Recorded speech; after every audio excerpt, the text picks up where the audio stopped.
Good morning, everyone, and welcome to our special council meeting on May 28th, 2026. Colleagues, I will start naming you.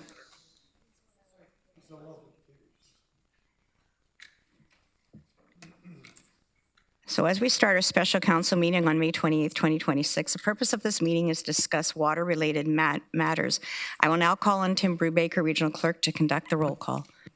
Thank you. Regional Chair Redmond. Present. Councillor Craig. Present. Councillor Erb. Present. Councillor Foxton. Present. Councillor Gowing. Present. Councillor Harris. Councillor Hunick is going to join us in closed. Councillor James. Present. Councillor Liggett. Present. Councillor McCabe. Present. Councillor Nowak. Councillor Rodriguez. Present. Councillor Salonen. Present. Councillor Shantz. Present. Councillor Verbanovich. Councillor Wolf. Present. Thank you, Chair. I'd like to acknowledge the land on which we gather today is the traditional territory of the Haudenosaunee, the Anishinaabe, and the Neutral peoples. In doing so, I want to reflect on what it means to be doing important community work like we are engaging in collectively today, and also in my own individual relationship to this land. As a settler, one of the most important aspects of my individual journey towards truth and reconciliation has been to listen, and I continually am grateful to a community that shares their stories and concerns with me. As well as chair of the region, I know that I carry a large responsibility to ensure that it is not just myself on an individual level listening and acting, but as a government, we are listening and creating action within the community. I'm offering this acknowledgement as one of the many actions I am personally and the region largely is taking on our journey towards reconciliation. We acknowledge the enduring presence of the Indigenous people with whom we share this land today, their achievements and their contributions to our community. Colleagues, are there any declarations of conflict of interest? Seeing none, I would now entertain a motion to go into close. If I could have a mover and a seconder, moved by Councillor Leggett, seconded by Councillor James. We are going into closed on May 28th, 2026 at 9:05 a.m. in the Waterloo County Room in accordance with Section 239 of the Municipal Act 2001 for the purposes of considering the following subject matters: receiving advice that is subject to solicitor-client privilege and matters about identified individuals related to an internal review of the Mannheim capacity constraint issue pursuant to the direction of Regional Council on March 11th, 2026. Colleagues, it has been moved and seconded. Do I have unanimous consent that we go into closed? I see no objection, so I will meet you in the Waterloo County Room.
So colleagues, we're now going to proceed with our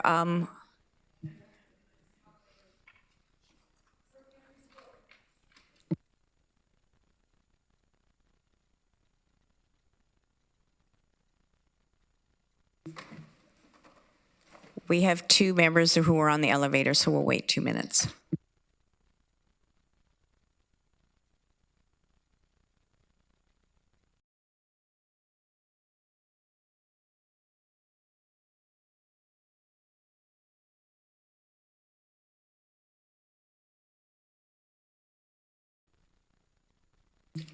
Colleagues, we're now going to proceed with the open part of today's meeting, and we're going to start with delegations listed on the agenda. I would like to remind all delegations of some guidelines for participation. If you're attending in person, please proceed to the podium when you are called upon to speak. I will note that we will have a new accessible podium that has the ability to be lowered and raised using the buttons on the right. If you're attending virtually, please use your microphone and camera and turn them on when you're called upon. You will have 5 minutes to speak if you registered before the deadline, or 3 minutes if you registered afterwards. When the light of the podium turns yellow, that means you have 1 minute remaining, and when the light turns red, that means your time is up and you need to sum up. Additionally, some general reminders: if you conduct yourself in any of the following manners, it will result in an immediate removal from the meeting: interrupting councillors, staff, or other delegations; derogatory statements about councillors, staff, or others; turning your camera on at inappropriate times; or hate speech or defamatory comments. One last reminder for delegations: please do not take offense if following your presentation there are no questions from council. This is council's time to really listen and reflect upon the opinions and ideas shared with us from our community. Kay Algie from Waterloo, you're registered. Please approach the podium, and you have 3 minutes to speak. While Kay is walking up, we need a motion to reconvene an open session. Moved by Councillor Saladin, seconded by Councillor McCabe. Do I have unanimous consent to reconvene? So Kay, over to you. The floor is yours, and you have 3 minutes. Okay, thank you very much for the opportunity to speak to you today. I wanted to say the report is good. It's good to see there's a report focusing on conservation measures, and I was pleased when Joe Pupolo and some other developers asked for this back in January, whenever it was. I don't think the report goes far enough, and there was one phrase in particular that struck me. It was talking about, with regard to a watering ban, maintaining a high state of readiness to escalate restrictions if conditions warrant. Well, I think conditions warrant now. We're in a crisis, definitely. We have wells going dry. We have municipalities running the risk of losing tax dollars because they can't keep their housing stats that they promised, the number of houses they would build. We have people out not working in the construction and trade industries because they can't do developments. And I think increasing supply is really hard. I know you're working hard on it. But if we can reduce demand, that's a heck of a lot easier. And I was at a community meeting earlier this week, and we were just brainstorming issues that we would like to see highlighted during the upcoming municipal elections. Some campaign promises maybe that we'd like to see. And it was amazing. People kept talking about water conservation. They said we need better water conservation. We all remembered how we used to get so many reminders about that years ago. And people said, I can't stand watching my neighbors wash their driveways. And why aren't people planting drought-resistant perennials and so on? So we all agreed we needed more reminders, but it also somebody in the room came up with a really simple solution. And they talked about how we have all learned to, or many of us anyway, have learned to regulate our lives because of the time of use pricing for electricity.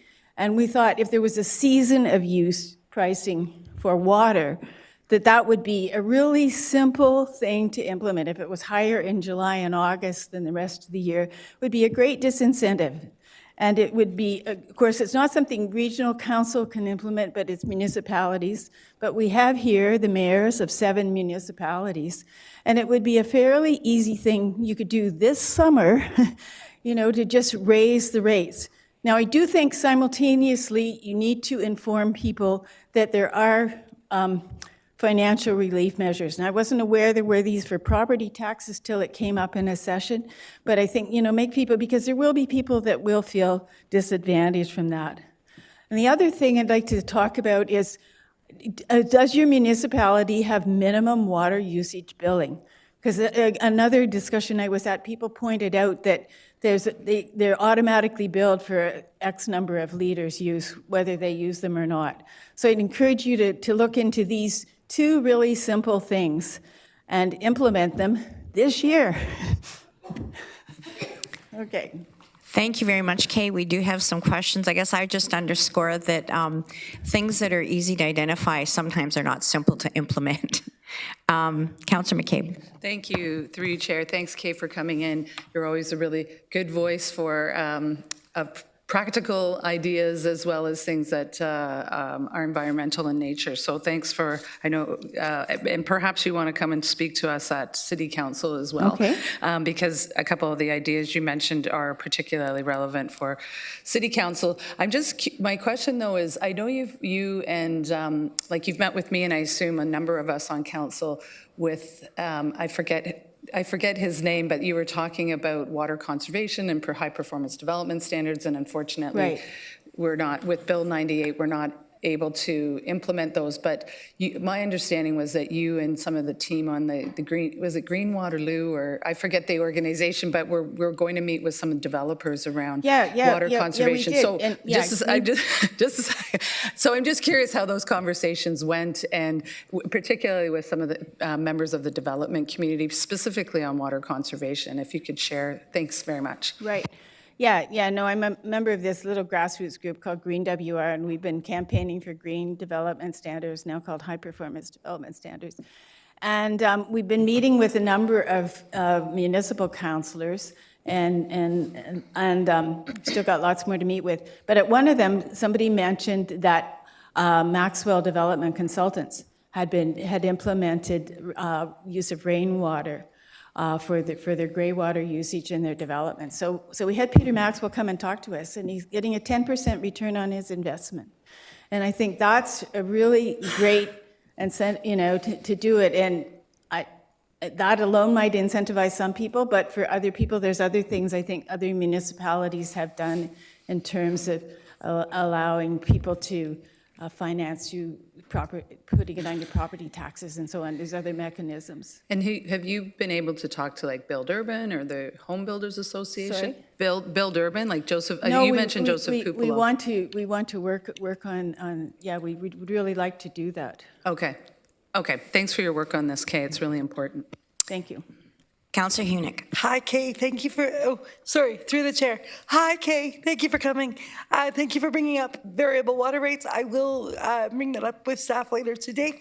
I'm just wondering if there are other water conservation strategies that you would like to speak to as well. Oh, I have dozens of ideas and probably, Maybe I only share had 3 2 minutes. more. But I think there's so many ways that people could target the number of homes that still have high water usage toilets, and they don't have water reduction devices for their showers. I think you make use of neighborhood associations and university classes and so on. I mean, some of these I think were talked about, and I think the consultants looked at some of these in the report. So there's a number of ideas there, but I do think that community education is a way to do it. But I think making use of the number of environmental groups and university classes and so on that could help identify some of these relatively low-hanging fruit. Councillor Foxton. Thank you, through you, Chair. To the speaker, were you aware of the number of people that can't pay their water bills right now? No, I'm not. But and I don't blame you for that. But as a politician, see, if you don't pay your water bill, the municipality has to pay it for you. In North Dumfries Township, right now, we're over $1 million in paying people's water bills. Okay. Okay, so to raise the cost And people are also not paying their taxes and they can't afford it. And to raise the cost is to drive people out of their homes. So I don't think really that's the solution. But I do agree with some of the solutions exactly that are planned for today in our documents, which is what you said. You know, Greywater, totally agree with that. We should have done it years ago. And the region has had fabulous campaigns of low flush toilets. They've done so many different things, the shower things. Do you remember the timer they used to have, the 2-minute shower that the region did a few years back? And that was brilliant. Very difficult to do in 2 minutes, but it was brilliant.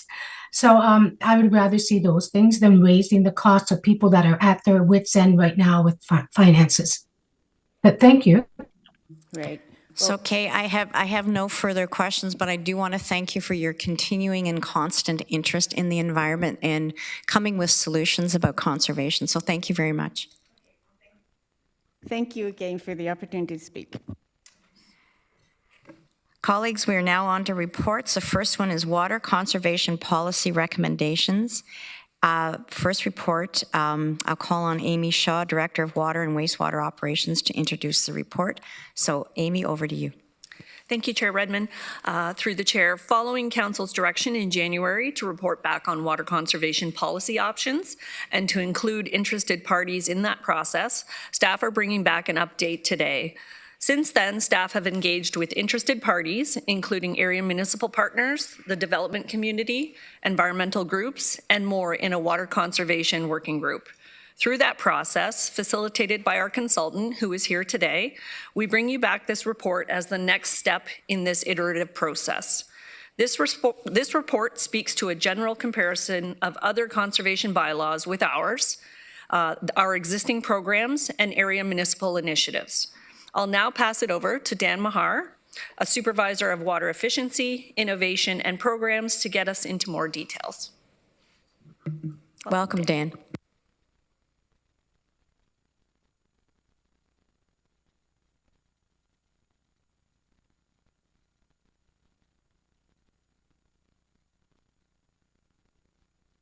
There, thank you. To develop a water conservation working group, and the idea was to look at all of the existing programs and policy that we have in place and potentially identify new opportunities for water conservation that we hadn't thought of or could be further evaluated at this point, given the circumstances. Part of that was comparing our current water conservation bylaw to other municipalities that have bylaws, seeing where there might be gaps or when we might be able to tighten that up, and then looking at our existing programs as well. Water conservation efforts are already exist across the region, not just from the region programs in our bylaw, but also our area municipal partners have a lot of programming as well in place. This community actually already has some of the lowest per capita water use in the country, and we'll get into that in detail a little bit more as the presentation goes along. But our existing programming has supported this work over decades. So water conservation will remain a very important mitigation strategy for water constraint and other issues that we have in the region, and we'll continue to push that as long as we can. Next slide, please. So we worked with interested groups across the region. A number of them were the area municipalities, the Waterloo Region Home Builders Association, Build Urban, REAP Green Solutions, Sustainable Waterloo Region, Grand River Conservation Authority, and the Grand River Environmental Network. And we actually had a few other people join as well that were just interested parties who believed in conservation and had ideas to share. So we kind of opened the door to them. This work has been ongoing for decades, and the work will continue to evolve. What we recommend is that we continue to have these conversations beyond this and into the future to work with these partners to bring more work forward and lower the water usage in this community. At this point, I'd like to pass it to Kirk Stinchcombe, who is one of the industry-leading experts in this area, whose services we brought in for this project as well. So Kirk Stinchcombe is the founder and managing director of Econics, a consulting firm based in Victoria, BC. Econics' mission is to help sustain water systems and the communities that depend on them.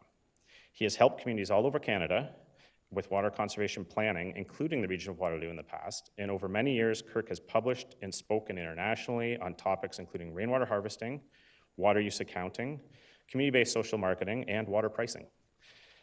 So he is the former vice chair of the Alliance of Water Efficiency and a strategic advisor to the University of Victoria's Polis Water Sustainability Project. So Kirk, over to you. Welcome, Kirk. Thank you for having me. Can everybody hear me okay?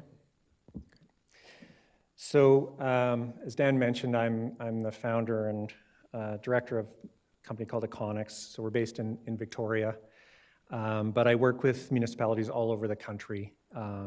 So just to give you and water conservation is at the heart of what we do. It's most of what we do. It's what personally I'm most passionate about. So to give you a sense of kind of who we work with, we've done very similar conservation planning work for Metro Vancouver, the Capital Regional District, York Region, Region of Peel, City of Guelph, Halton Region, and many more. And you'll note in that list that a number of those communities are two-tiered municipalities. So Metro Vancouver, York, Capital Regional District are comparable in that they are two-tiered, like Region of Waterloo. So yeah, I've been around, I guess. The other thing I get to point out here is that I'm also a University of Waterloo grad. So this is a bit of a homecoming for me. I'm always glad to get back to Region of Waterloo, especially when the weather is as nice as it is this time. So I'm going to describe if we could go to the next slide, Nicole. I'm going to describe our technical process in a few minutes, but as Dan flagged, we did have a engagement process around this as well. It was done in fairly short order over just a couple of months. We held 2 focus groups in April, one with area municipality staff, one with environmental and development groups. That was preceded by an information session in March where we provided some information about the region's current programs and so forth. The sessions were facilitated by Dave Keynes. So Dave is from Keynes Consulting. He's based here in Kitchener. And Dave and I have worked together on countless projects, again, all over the country over many years. Next slide. So, yeah, we can just blast through this one, Nicole. I won't read through these bullets in detail other than to say I think it was a good process, although quite curtailed. In general, the groups were very engaged. They had very constructive feedback. They had some concrete suggestions about the region's current efforts and some focus on short-term stuff and some focus on long-term stuff. One thing that this slide also gives me an inroad into is to flagging what emerged as a very important finding from this work, which is that many of the remaining major water conservation opportunities that the region still has are within the jurisdiction of area municipalities. So just to give you it's quite a long list, but to just give you some examples of that, so managing non-revenue water, including leakage and distribution systems, new metering technology, there's a bunch of new opportunities coming around new meters that allow us to do things that we couldn't do in the past, but smart technology, water efficient new development, and the pricing tool, which we heard about a few minutes ago. I do want to say, though, that there is, to say that those are under the control of area municipalities is not to say that there isn't a lot of good work happening. It was also very clear through the process that there's a lot of good work already happening in those areas that I mentioned and others, but it doesn't, it still leaves the point that the control does lie with the area municipalities. And the other thing I'd like to say about that is that the other thing we found was that there was a lot of willingness, a high level of willingness amongst the area municipality staff we spoke to do more and to continue to assist. So I think that's an important finding. Next slide. So you've probably heard from staff already that Region of Waterloo is a leader in water conservation nationally. And that is a difficult thing for me to prove, I suppose. So the best way that I can think to prove it to you is to again mention that I work with communities all over the country, and I am constantly using Region of Waterloo's programs as examples for other communities. So,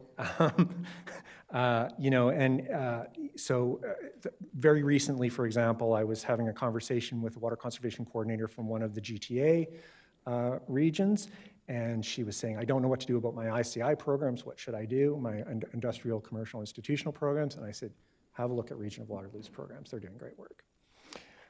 So I'm constantly using it to write up case studies, using these programs to write up case studies, to refer people to websites, and sometimes even build programs for other communities to emulate. So just to give one example of that, you'll hear a lot about the water conservation bylaw, so the watering restrictions. So Region of Waterloo has a 1 day per week allowance for watering, as I'm sure you're all aware. That is quite unusual. There is only one other major jurisdiction in Canada that has a similar 1 day a week watering allowance, and that's Metro Vancouver. And I'm here to tell you Metro Vancouver's water consumption is a lot higher than Region of Waterloo's. So we know, we've done work to model the impact of that change from going from 2 days a week, 3 days a week, or no watering restrictions to 1 day a week. And I can tell you with authority that we can prove a strong correlation between that type of restriction and reductions in outdoor water use, right? That's just one example. I've got a couple of others up on the screen there, but I can probably point to half a dozen where I would go, yeah, there's strong leadership happening in this region. Next slide, please. Okay, but the proof's in the pudding, right? Like, what is the water consumption like here compared to other places? And I think you'll find this illuminating. So where I'm from, Capital Regional District, so we use this metric, liters per capita per day, right? It's just a way of comparing amongst communities across time. So where I'm from, 227 liters per person per day, residential. Now, in fairness to Victoria, it does not rain at all in the summer in Victoria, whereas you do get some rain here, so that's part of the picture, for sure. But still. Next slide. So the Canadian average, according to Statistics Canada, so the 227, I generated that number. That was a project we did. The next number is from Statistics Canada. 223 is the Canadian average. Just pulled one random one from another Southern Ontario community. So on City of Toronto's website, they post a consumption level of 210 liters per capita per day. Ta-da! Region of Waterloo, 154. So to me, that's quite striking, right? It is a very low number compared to other places that we would look at in Canada. In fact, to the best of my knowledge, the only other large urban community in Canada that has a comparable level of consumption is your neighbor city of Guelph, which has a similar water supply situation. So at that point, we might be tempted to just kind of like high five, do a victory lap, and kind of rest on our laurels. And somebody might pose the question and say, well, are we done? Have we conserved all there is to conserve? And I think the answer is no, there is still more to go. And so let's just look at some international numbers to give us a sense of where we could go. So the next number is from Germany, and you'll see that it's 130 liters per capita per day. And so that's about 15% lower, if I have my math right. And so you'll find very comparable levels of consumption in Europe at around 130. Now, Europe has very different housing. Their development is very different. Water use habits are different. They don't have the same water use outdoors that we do typically. And so to get to a number like 130, you would need to see some pretty big changes culturally and in terms of land development and so on. But it does, anybody that wants to say we're done here has to confront that number, right? We can still go lower. It's obvious. We're not talking about, Germany is a very comparable country in many ways in terms of development levels and climate and so forth. And in fact, in some northern European countries, you'll see numbers even a little bit lower, like 120. Just to go a little bit further with the analogy, the next one. So the United Nations has a standard for what they call continuous and sufficient, which is 100 liters per person per day. And so that's the number that the United Nations would like to see a lot of places get up to, because in, for example, rural Africa, you would see consumption at like 50 liters per person per day, right? And so we'd say, well, we don't want to go that low, but the United Nations says 100 is like a minimum number for what that's worth. And then maybe taking it a little too far, the next number is the basic number, like what do we need for survival? And the World Health Organization would say we need 20 liters per person per day. So I think, let's put those lower two numbers aside. Those are probably not too relevant for our context, but certainly what we would take away from this is that Region of Waterloo is the place that other communities in Canada would like to catch up to. However, looking at international examples, we can also say yes, but we could still do more. So let's go to the next slide and look at outdoor water use specifically. So we call this the rainbow graph for reasons that are probably fairly self-evident. And we develop graphs like this for communities all over Canada. And what it is it's just comparing water use year over year, month to month, year over year. So in this case, we've got 2017 to 2021. And you notice 2021, the green one, gets a little bumpy at the top in the summer. Can anybody guess why? COVID, right? A lot of people started using water outdoors a lot more in the summer of 2021 before it kind of reverted to a more normal level. So what the rainbow graph shows us is that like this particular one, and again, I've done them all over the country, you can start to read them a little bit like kind of an EKG for water use. And this graph compared to other ones that I see is remarkably flat. It is very flat. So you'll see, yes, water use goes up in the summer as we would expect it to when people start irrigating outdoors more. But compared to other places, it doesn't go up nearly as much. And I can show that in other ways as well. This one's just kind of a colorful way to illustrate it. And so the key takeaway from this is that the region's programs have been remarkably successful at reducing outdoor water use.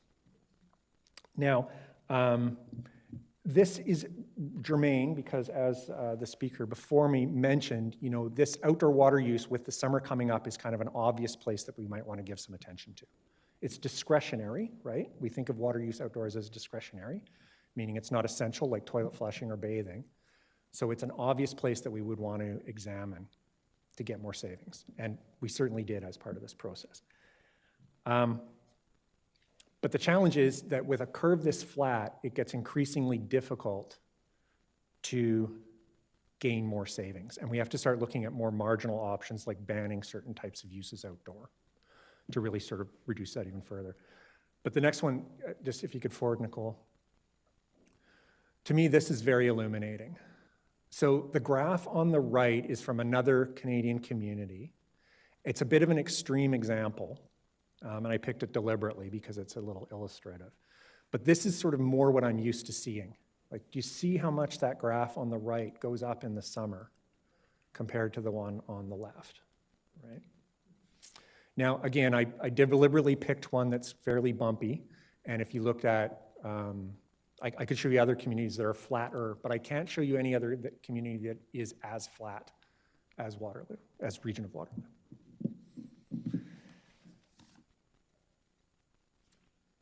Okay, next slide, please. The other thing that makes this particular situation right now in Region of Waterloo challenging, and quite unique for me, honestly, is that what we are looking for right now is what I refer to as a step reduction. So normally when we do water conservation planning, we're more interested in gradual reductions, right? And that's what we've worked with in Region of Waterloo for decades now, is gradual reductions. And so most of my planning is to try and save water slowly. And the reasons for that is because it's very cost effective to save water slowly, right? Because residents do their things that they do, they change their behaviors, they change the technology in their homes and businesses, and they very gradually reduce how they use water. And that's great. That's been exactly what we've wanted for a long time.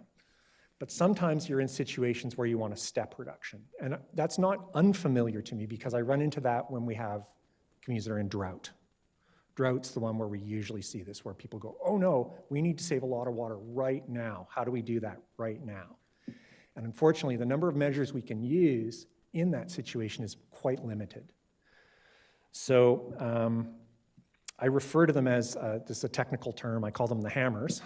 And the hammers, there's only so many of them. And so they're things like watering restrictions, so regulatory measures, things like pricing measures, things like intensive retrofit programs where you're almost going house to house to retrofit, and some of the things I mentioned earlier that are under jurisdiction of area municipalities, like intensive non-revenue water management, so going after leakage intensively, right? So it's quite a small suite of measures that we might look at. So I don't have time to go into the gory details of the technical work we did here. I wish I did. I could spend hours on it.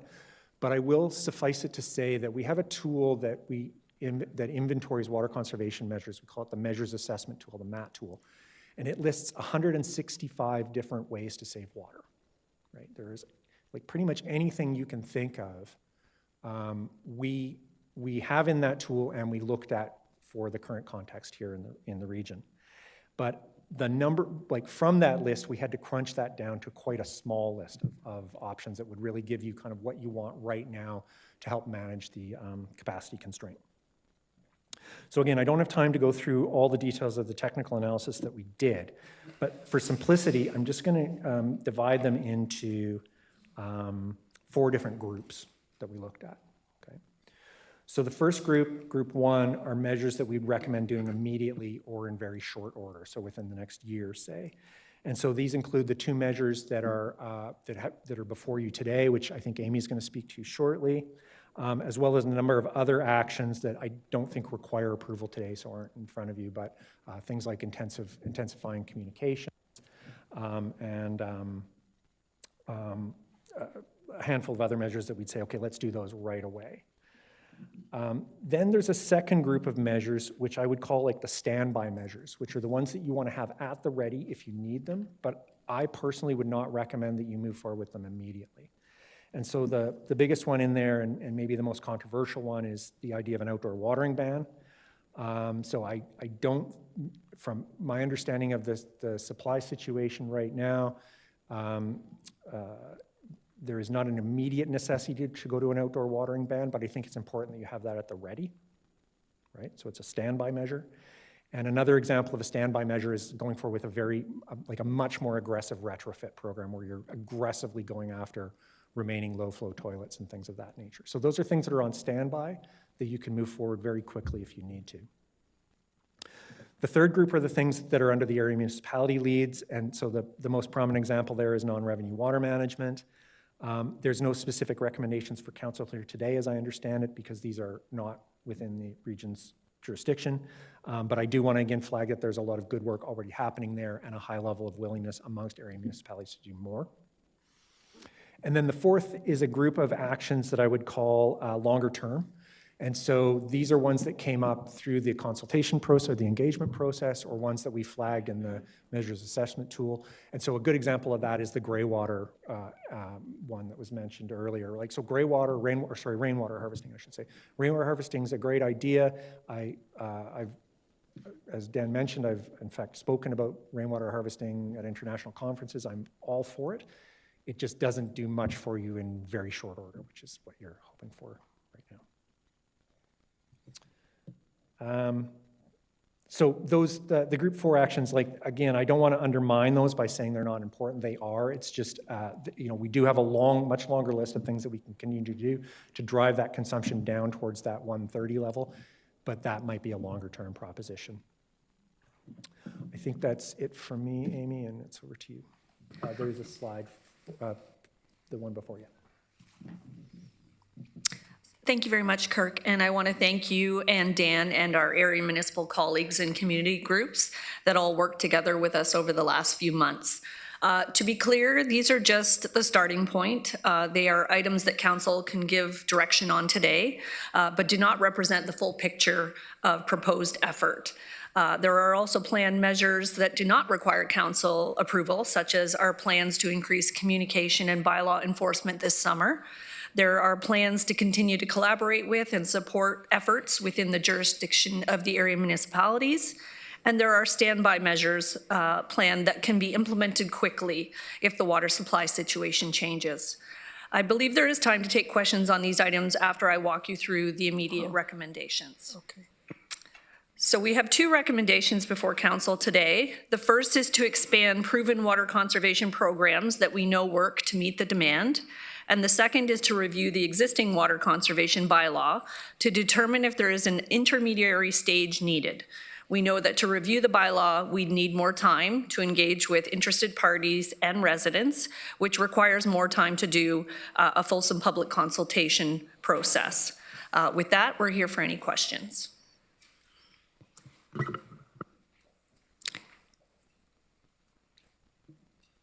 Thank you very much, and we have questions. Councillor Hunig. Thank you, Chair. Regional councillors are not water conservation experts, so I really appreciate you coming and sharing your insights with us. First of all, thank you for pointing out that Waterloo region is the best. I knew that all along in every sense of the word, but it's good to have that on record. I'm wondering if you could speak more to the utility of, I think, what you call water conservation pricing or variable water rates, and the potential hardships to residents, if any. Through the chair, I'll let Kirk, the expert on that one. It's a tricky one, for sure. So conservation-oriented pricing, there are a variety of options that you can look at to both reduce demand and also manage affordability, right? Because those are the two, like from a community perspective, those are the two things that we're concerned with. And then of course the other issue is when you change your rates to drive demand down, you also affect the utilities revenue significantly. So you have to manage that as well. So it's nothing that you do willy-nilly. I wouldn't do it, well, first of all, it's within the jurisdiction of the area municipalities, obviously. Okay. But secondly, even so, you want to make sure that you do some very careful modeling to ensure that you're not, you don't want to maximize conservation at the expense of affordability, which someone mentioned earlier. And you also don't want to do it in such a way that you compromise the revenue so that you can't afford to run the system. So that is a very short synopsis of a much more complicated story. But yeah. Thank you for that. Who would do the modeling? Is that you? Is that the area municipalities? Is that Amy Shaw's team? Typically, there's a few ways of doing it, but with communities of the size of, say, Kitchener or Waterloo or Cambridge, typically you would hire a rates consultant to do a rate study, and they would do that modeling for you. Smaller communities, sometimes they do it in-house.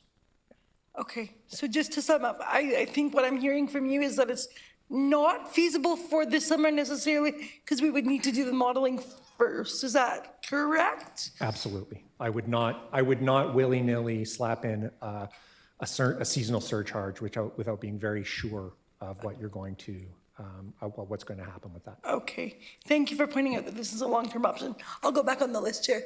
Thank you. Councillor Rodriguez.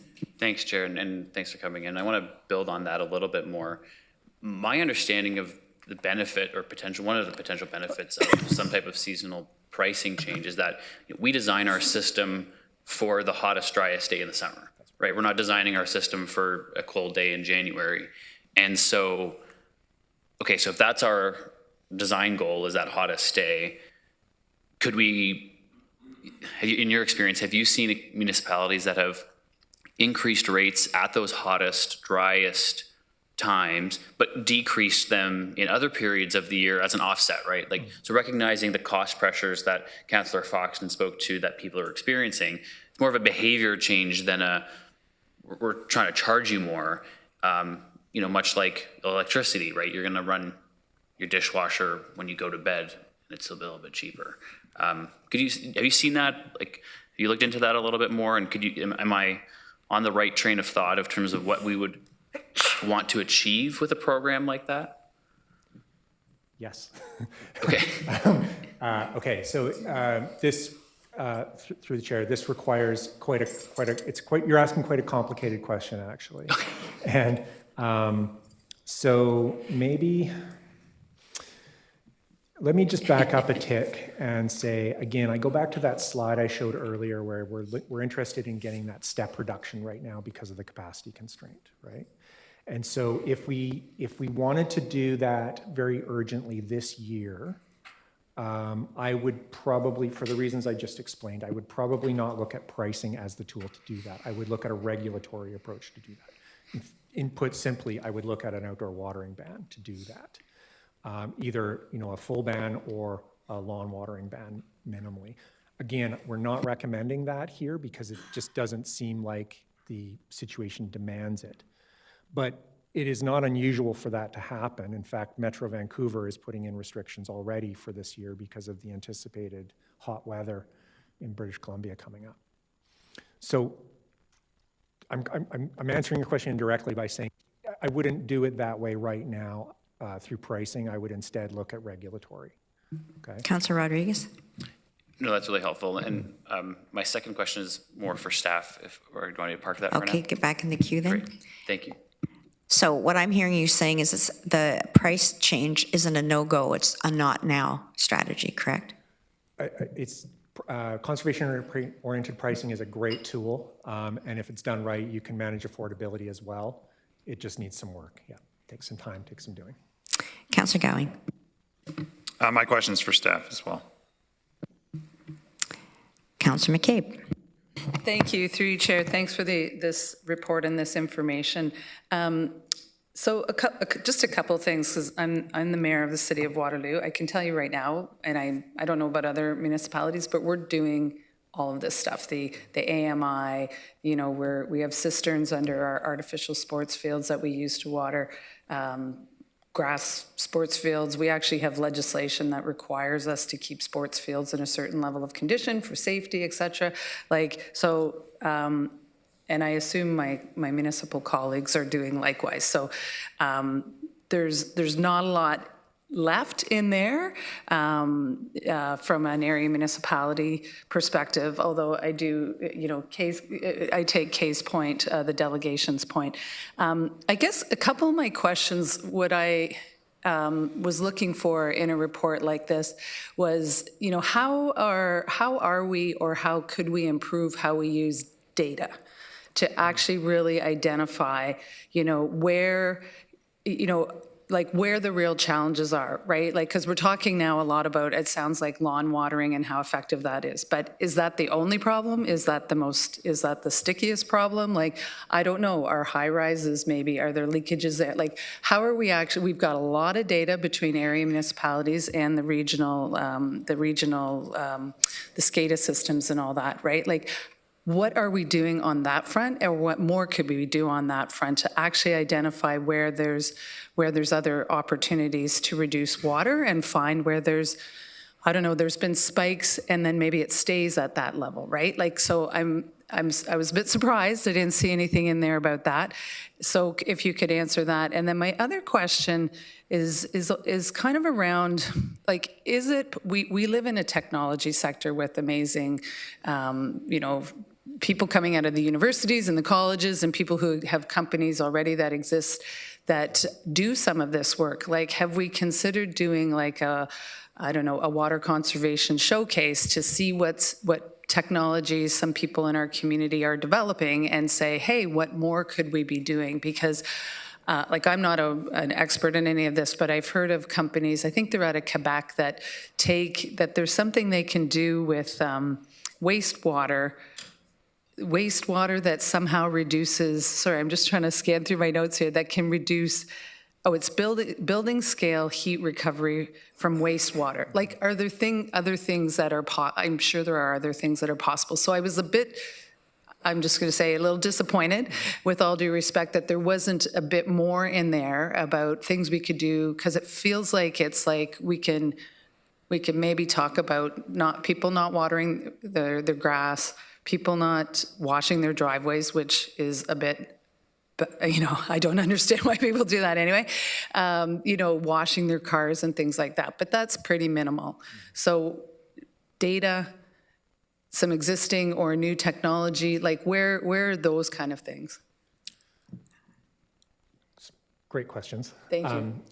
Okay, so to the first point you made about the area municipalities already doing a lot of great work, yeah, and I think I said it earlier, but I want to really underscore it again. That became very clear through the process that there is a lot of great work happening across all the area municipalities. And so for me to say that the measures are under area municipality control is not to say that good things aren't happening. It's, yeah, for sure. So I don't want to leave anybody with an impression that I'm saying that is not the case. To your question about data, though, there is actually some discussion in the report about data that may be a little bit buried for you. And where it lies is in the discussion about a new type of technology called Advanced Metering Infrastructure, or AMI, which City of Waterloo has implemented, as has Cambridge, and Kitchener is in the middle of piloting it right now. And so this is, again, Region of Waterloo is ahead of the pack on this in terms of the level of implementation of AMI. But it would take me quite a while to explain the nuances of this, but in a nutshell, what it does is it allows us to collect meter data from homes in near real time, which is revolutionary because we're able to identify all kinds of things about how individual homes are using water. And one of the big, like just to illustrate what we can do with that, we can now identify which homes have leaks, either in toilets or supply lines, for example, so major leaks. And that's a surprisingly, as toilets have gotten more efficient and clothes washers and so on have gotten more efficient, leaks are becoming a bigger and bigger source of, a bigger and bigger end use. But now we have the technology to identify the homes and contact them and help them repair those leaks. So we did talk about that indirectly in the report, and that is a very promising area that will be under area municipality lead, and it is something that I think we'll see a ton of progress on in the coming years, so to your point. As to the disappointment piece. But from the regional perspective, like I know that about the area municipalities, and we do that. I was just curious, though, if there's not anything similar that the region can do, on that, using your own data to help identify some of those, or is it that only at the area municipalities? Because like larger water, I know you've done some work with larger water users in that, but I just was surprised if there's nothing that regional data can show. Well, and maybe that's a question for Amy, because I see her kind of. So we're going to hold questions of staff till later. No, I know. I just see Amy kind of. Yeah. So we'll let the delegation finish, data, and then you can go back in for staff. But I don't know that I've had an answer yet. Yeah, so the region gets its data from the area municipalities. The meter data comes from the area municipalities, right? So that ultimately everybody has to work together on that piece. There is water production data, so water out of wells and treatment plants that we do use. And in fact, that rainbow graph that I showed you was an example of that data, but it's a much more granular data set. So the data, like ultimately, I think it's the same thing. The area municipalities data, the region's data, it's just shared data that we can use to do innovative things. Yeah. Councillor Salonen. Thank you. Through you, Chair. My question's for staff. Councillor Wolf. Chair, my question is also for staff. Okay, Councillor Erb. Well, I'll break the mold and ask the question of our delegation. On the numbers that you were showing, the 130, the 100, the 154, is there a differential of where the sources of water comes from? If it's coming from Great Lakes, if it's coming from groundwater here, does that make a difference? It does. I mean, I suppose the question behind your question is it different when you're a groundwater dependent community? Yes. Yeah. So the two biggest groundwater dependent communities in Canada are Region of Waterloo and City of Guelph, and both have comparably very low consumption. And that's not a mistake. That's in large part due to decades of effort to drive that consumption down because you are groundwater dependent. And by driving the consumption, or like what would be the tools that are used to drive that consumption down then? Like education, conservation? Like all of the above. And again, like it just goes to that slide I showed earlier that, you know, the region's programs are, you know, very advanced in a Canadian context. The big tools that, do you want to speak to this? Sure, yeah, thanks. Through the chair. To answer that question, there's a lot of tools, and I want to hammer that point home about the communication and outreach efforts. Is conservation's kind of a keep your foot on the gas game, and we get these wins over time, but the second you ease off on the community education, you lose those gains. And the reason being is that our goal is to build a community that understands sustainability, understands these concepts, and starts to enact some of the behaviors and upgrades themselves. So through our programming, we give those concepts out, we entice that, and then we get a lot more savings through businesses and people taking those actions themselves because they understand it and they see the impact on their water bill. So to answer the question, there's a whole lot of efforts. It's a combination of the programs, the outreach, et cetera, and then we build up that knowledge base in the community. So I would argue that the region of Waterloo and City of Guelph just have a much more knowledgeable community, and that's why we get those wins. But you have to keep your foot on the gas on all of those measures to keep that in place. So. Okay, thank you. I have a question of staff then for later. Thank you. So you go back in the queue. I'm just going to do a PSA here and say that Councillor Wolf and I were at the Children's Groundwater Festival, which is put on by the region of Waterloo and the City of Guelph and the County of Wellington County, and it was well attended, and we're making sure that those next generations have a real awareness of what water means. Councillor Schatz. Thank you. And thank you for the presentation. Education is really important. I think, what we really want is for people to know when and how they should be using their water. But my question is a little bit related to the metering and costing. I think we're all working towards the advanced metering. I know we are. It's a slow process. So two questions on that. One is, are you aware of any government money or grants that might be available to advance that more quickly?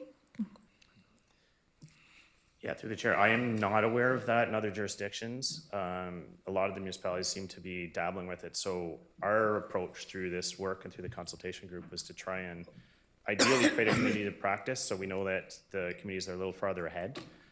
In this case, Cambridge and Waterloo are ahead of the other municipalities locally and share that information, share lessons learned and trial and error. But in terms of grants, I'm not aware of any at this moment. So.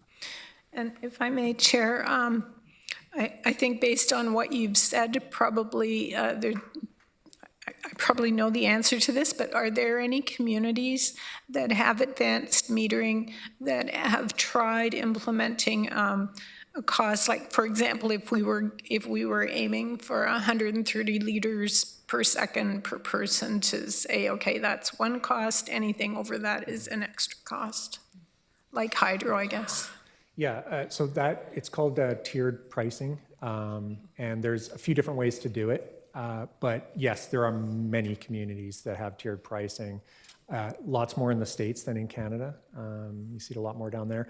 Tiered pricing is a great way to go about dealing with conservation-oriented pricing, because you can manage affordability. You charge a lower rate for that, what we call a lifeline block, the amount of water that people need for their daily needs, bathing and toilets and so on, and then you charge progressively more as consumption gets into higher levels, where it becomes obviously more discretionary.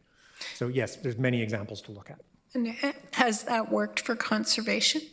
Absolutely, yeah. And that's economists love to study this because it's a very interesting one from a kind of an academic perspective. The price elasticity of demand is the way that they refer to it in technical terms for anybody that's got any economics. And it's absolutely demonstrably true that when you change the price of water, people reduce their consumption. It is, yeah, that's a long story, but yes, absolutely. Councillor Ravanovich. Thank you very much, Madam Chair, and thank you to both of you, Dan, to you and your team for the work that's been done, and then of course the work that's been done by yourself, sir, and your firm. Lots of really good information. It was really impressed to hear sort of how we rate in terms of a lot of other Canadian municipalities, but also demonstrates that there is some opportunity and some work that can be done. I guess the piece that I want to really focus on is in Table 4 on page 26 of your, or the internal report, and it speaks to the standby measures, the sort of the mass scale ideas, and it sounds like those aren't something that we'd be pursuing this year. And I'd just like to get your thoughts on that. It may be something that staff also want to answer later, so they can speak to it when they come back to the podium. But on that, it would seem to me, knowing knowing the fact that there was good progress made when we had the toilet program in place. There was good progress made when we had the rain barrel program in place. And I think those are two sort of easy wins that we could even be looking at this year yet, to do some additional work. And specifically on the toilet one, I know we went from I think 12 or 13 liter toilets to the 6 the last time. But in Europe and much of the rest of the world, there's the number 1 versus the number 2 flush toilet button on the toilets. And is that something that we should be looking at and could in fact be part of an approach going forward? Oh. Yeah, thanks. Okay, I guess that's a Dan question, sorry. Well, yeah, we'll share, but through the chair, yeah, it's an excellent question. So the toilet replacement program that we had for years was one of our best programs ever in terms of achieving water savings. And part of the reason for having that program was to drive the market, and over time the market got there. So it was really started by the EPA in the US, where they had a standard called WaterSense, which basically people shopping for toilets knew to look for that label, which meant it was going to be a 4.8 liter toilet or lower. So the market influence really took away a lot of the inefficient toilets. What we're left with now in the work we've found in the region is there are still some out there. We know that, and we know we can go after them, but they're the really hard ones to get. They're the ones, so we'd have to have a different model in terms of some lower income housing, some older buildings.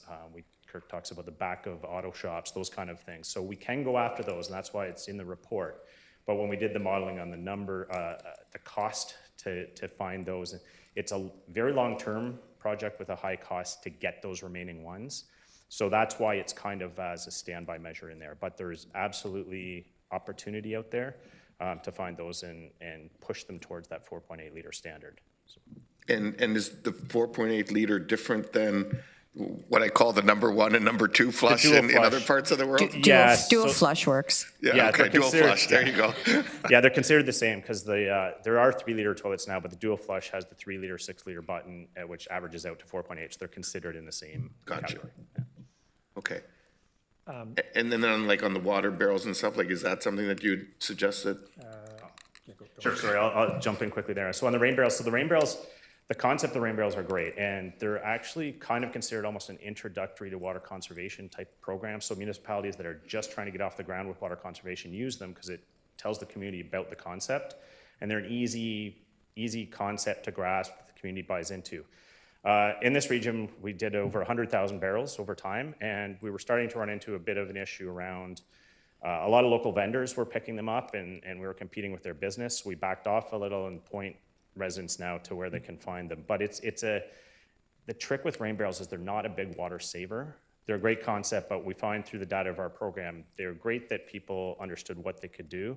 But when we did follow-up survey work, we found that most people actually weren't using them very often. They were filled and emptied or just left. There was only about 20% of the users were regularly using them, and they're fairly low volume. And it wasn't necessarily displacing water because they would either use the rain barrel or not water at all. It wasn't like they were turning off their tap to use the rain barrel. So I'm not saying they're not a good concept. They're more an introductory to water conservation, where we've kind of matured our programs to trying to go after the harder wins now and use technology, and they're kind of seen as rudimentary, but there's an absolute community, they're a good community spirit type conservation program, and something that we definitely will continue to promote at least. So. Okay, thank you. And thank you, Madam Chair, for your indulgence in letting them figure out who should answer the question. Well, you're doing great. So I'm just going to check. Councillor Salonen, you had a question for staff. Councillor Gowing, do you have a question for staff or for? So I think I have a huge list. You have another question so Councillor McCabe has another question for the delegation. Anybody else have another question? Okay, so go to Councillor Hunick and then Councillor McCabe.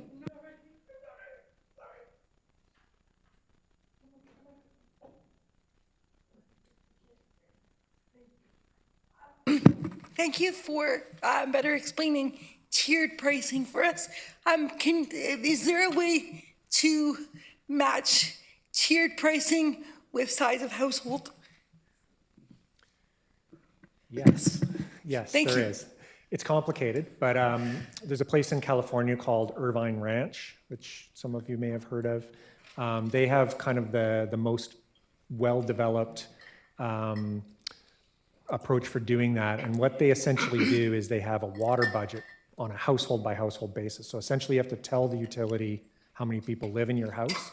Based on that, you get a water budget. That water budget's charged at a lower rate, and then anything above that is charged at a higher rate.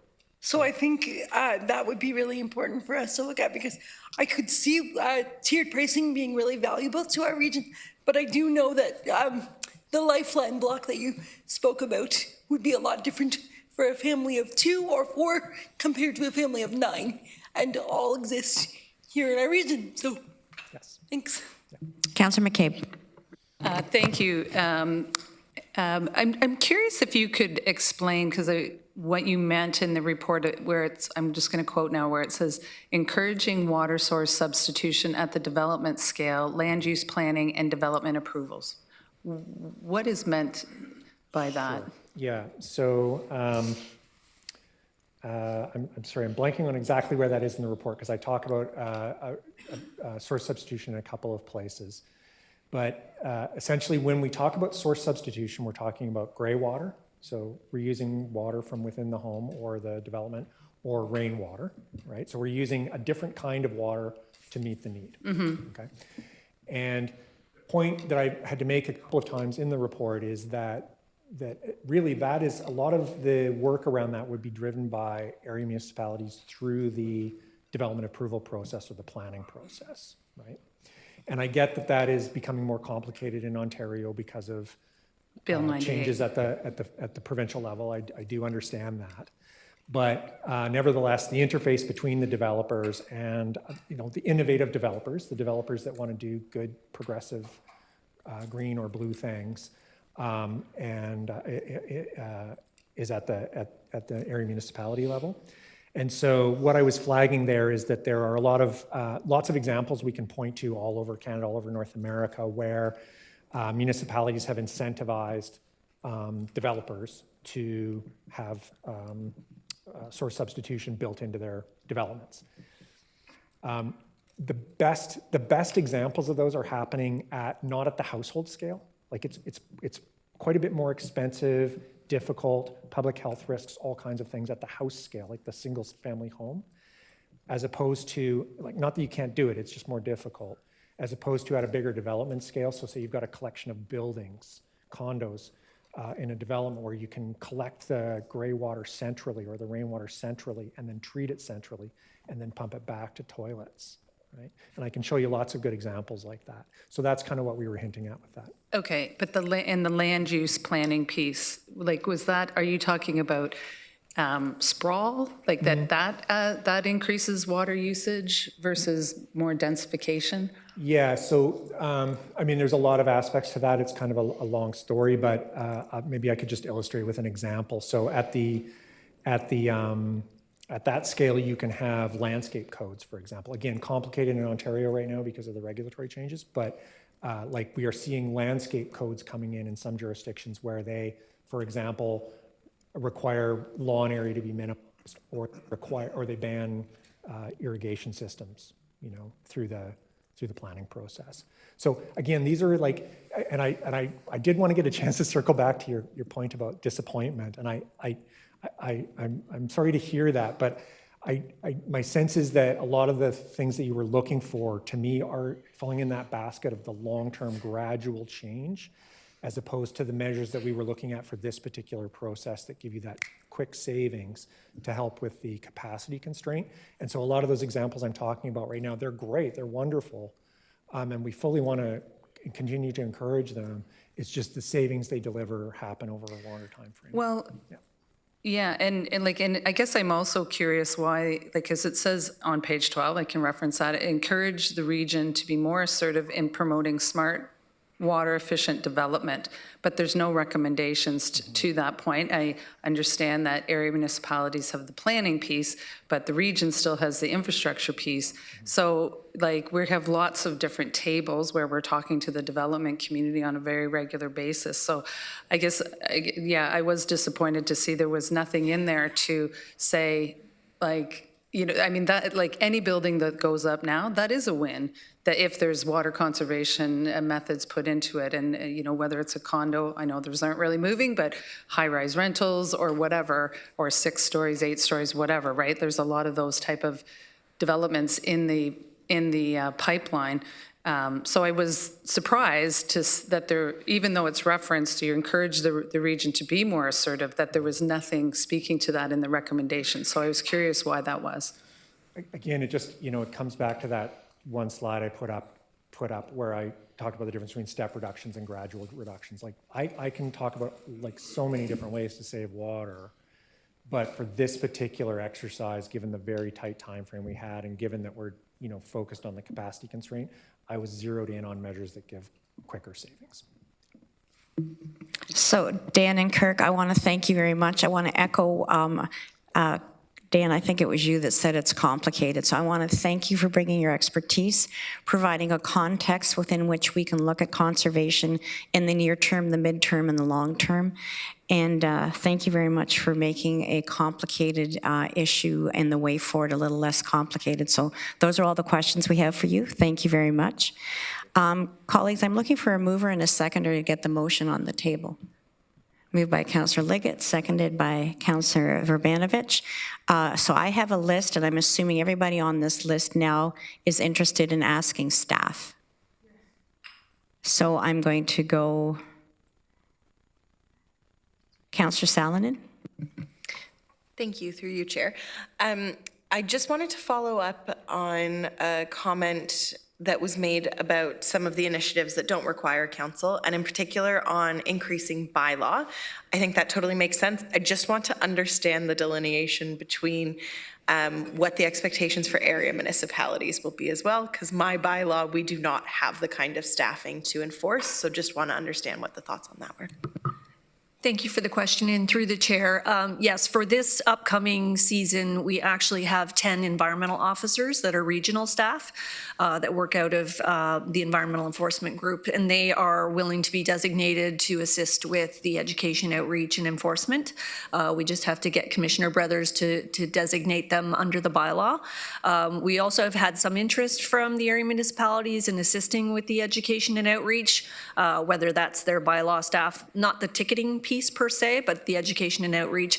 Dan also has 2 students that he hires every year that are here for the summer that will be assisting with that program, as well as our own regional bylaw staff when we need them to step in for some of the more difficult people who are not taking the warnings. So we call them in for assistance as well. So we do plan to step up the education, outreach, and enforcement this season. Thank you. Councillor Gowing. Thanks, through you, Chair. So I support the modernizing of the water consumption bylaw and the investment in conservation, but I want the $400,000 tied to measurable outcomes. Given that staff have identified a short list of possible measures, can you clarify which measures are actually funded here? What water savings are expected and how enforcement success will be measured? And whether the optional 50,000 item is truly necessary, or whether those funds should be better directed to higher impacted conservation measures like large user irrigation, leak detection, or non-revenue water reductions. So through the chair, I'll take the first piece around are you referring to the communications 50,000 or the 50,000 for the area municipalities? There was an option one, I just have to go back. That's the area municipalities one, yes. Yeah. So we did put that in as optional because, again, it's at council's discretion whether we go that route. It's that Dan can probably give a bit more information than I can on that, but it's developing a community of practice and like Councillor McCabe said, looking at research opportunities and different technologies and working with the area municipalities to get that consistency. So we are in council's hand on that piece, but that's why we did did add the optional part there. As for deliverables, Dan, I might pass it to you on how we might be able to show that. Sure, yeah, through the chair. Yeah, excellent question. So the breakdown of the funding we're asking for really pertains to 3 of the programs in our area. And so we have the industrial commercial institutional program, we have the multi-residential one, which we just launched this year, and then we have the home water review program. So when you're talking about demonstrable wins from these, what savings are we going to get? So the problem with the water conservation game in general is that it's really hard to rely on what you're going to get down the road, but the best predictor of the future is the past. So we go back to what we had in the program in the past. And for example, the ICI program, we have a lot of demand there, a lot of projects. So we've done 144 projects in the lifetime of that program. And they average savings out of them about 17 cubic meters a day. To put in perspective, that's about the water use of about 30 homes. So across the board, we have about 1,300 homes worth of water saved just through that program. Through the home water use audit program, we see on follow-up water savings reviews that the homes that partake in that program save about 20% of their water use. And on the multi-residential, there's huge opportunities. So we launched it this year as kind of a pilot, hoping that we could see what demand was like, see what wins would be like. So we'll actually have an auditor go into these buildings, assess them, figure out where the opportunities to save water are. And across the board, we're finding about 4,000 to 6,000 cubic meters of water savings opportunities there. And the reason we're asking for the increased funding is in all 3 programs, we can't meet demand right now. So we are capped out at 350 home review audits, and we are capped out at approximately 10 projects in ICI, depending on the size and scale of our project. And then on the multi-residential, we could accommodate about 8 to 10 on that. And just to give you an idea of where we're at, so we will hit cap on the home review program by about August. On the ICI program, we'll hit it later in the year, but on the multi-residential, we had all 8 audits booked by March. So there's demand, and we're just asking to increase that because the existing programs have the infrastructure in place. We already have the process and protocols. We know we can get the wins there, so it just made sense to expand them to open up and meet the demand. Okay, and I think that's a great idea to expand the program, because there is people out there that definitely need somebody to come in and say, here's what you need to do with that. And I know we saw that yesterday with the electrical savings in the Grand Bridge expansion. So given that, if we go ahead with this increase, how many more audits are we going to be able to do across the board? Yeah, so good question. So across the 3 programs, so on the home review program, that's the single family home. We go in, we do an audit, we give them a report, that one. The cap right now, we can do about 350 in a year. We expect we can get up to 600 or 700 through doing this. On the ICI, we know just from, so in Q1 of this year, we talked to all of the top 25 water users, and we tried to get a feel for what projects they have in the hopper or considering. And a number of them have ones that they're almost ready to act upon, but the funding limits were kind of impacting the return on investment, so they're kind of in that discussion phase. So this funding increase to kind of modernize the funding rates as well as the expanded amount of money would actually probably, we expect at least 4 or 5 more projects in year. And then on the multi-residential, probably double that. So probably we'll go from 8 to 10 to closer to 20. So. Councillor Wolf.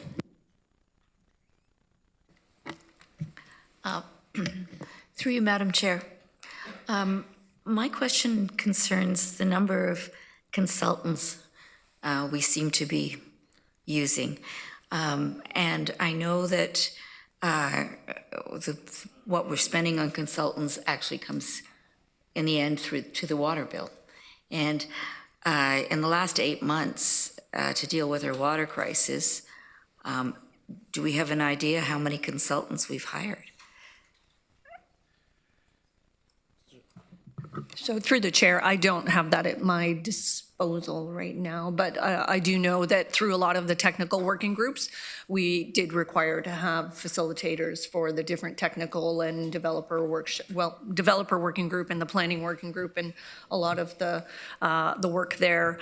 We also had Agile, who was hired to do the peer review of our methodology. So we're trying to only bring in expertise where needed, and in this case, bringing in Econics because they do have the the expertise to be able to facilitate something like this with another working group. So I can get you that number, but I don't have it offhand. And so I was basically looking at this newest one, you know, a consultant to basically examine the bylaw and to, you know, determine if we can go to a water ban or we should do it more gradually. And I guess for some of these things, first of all, I would also say I'm very impressed with the conservation measures we have.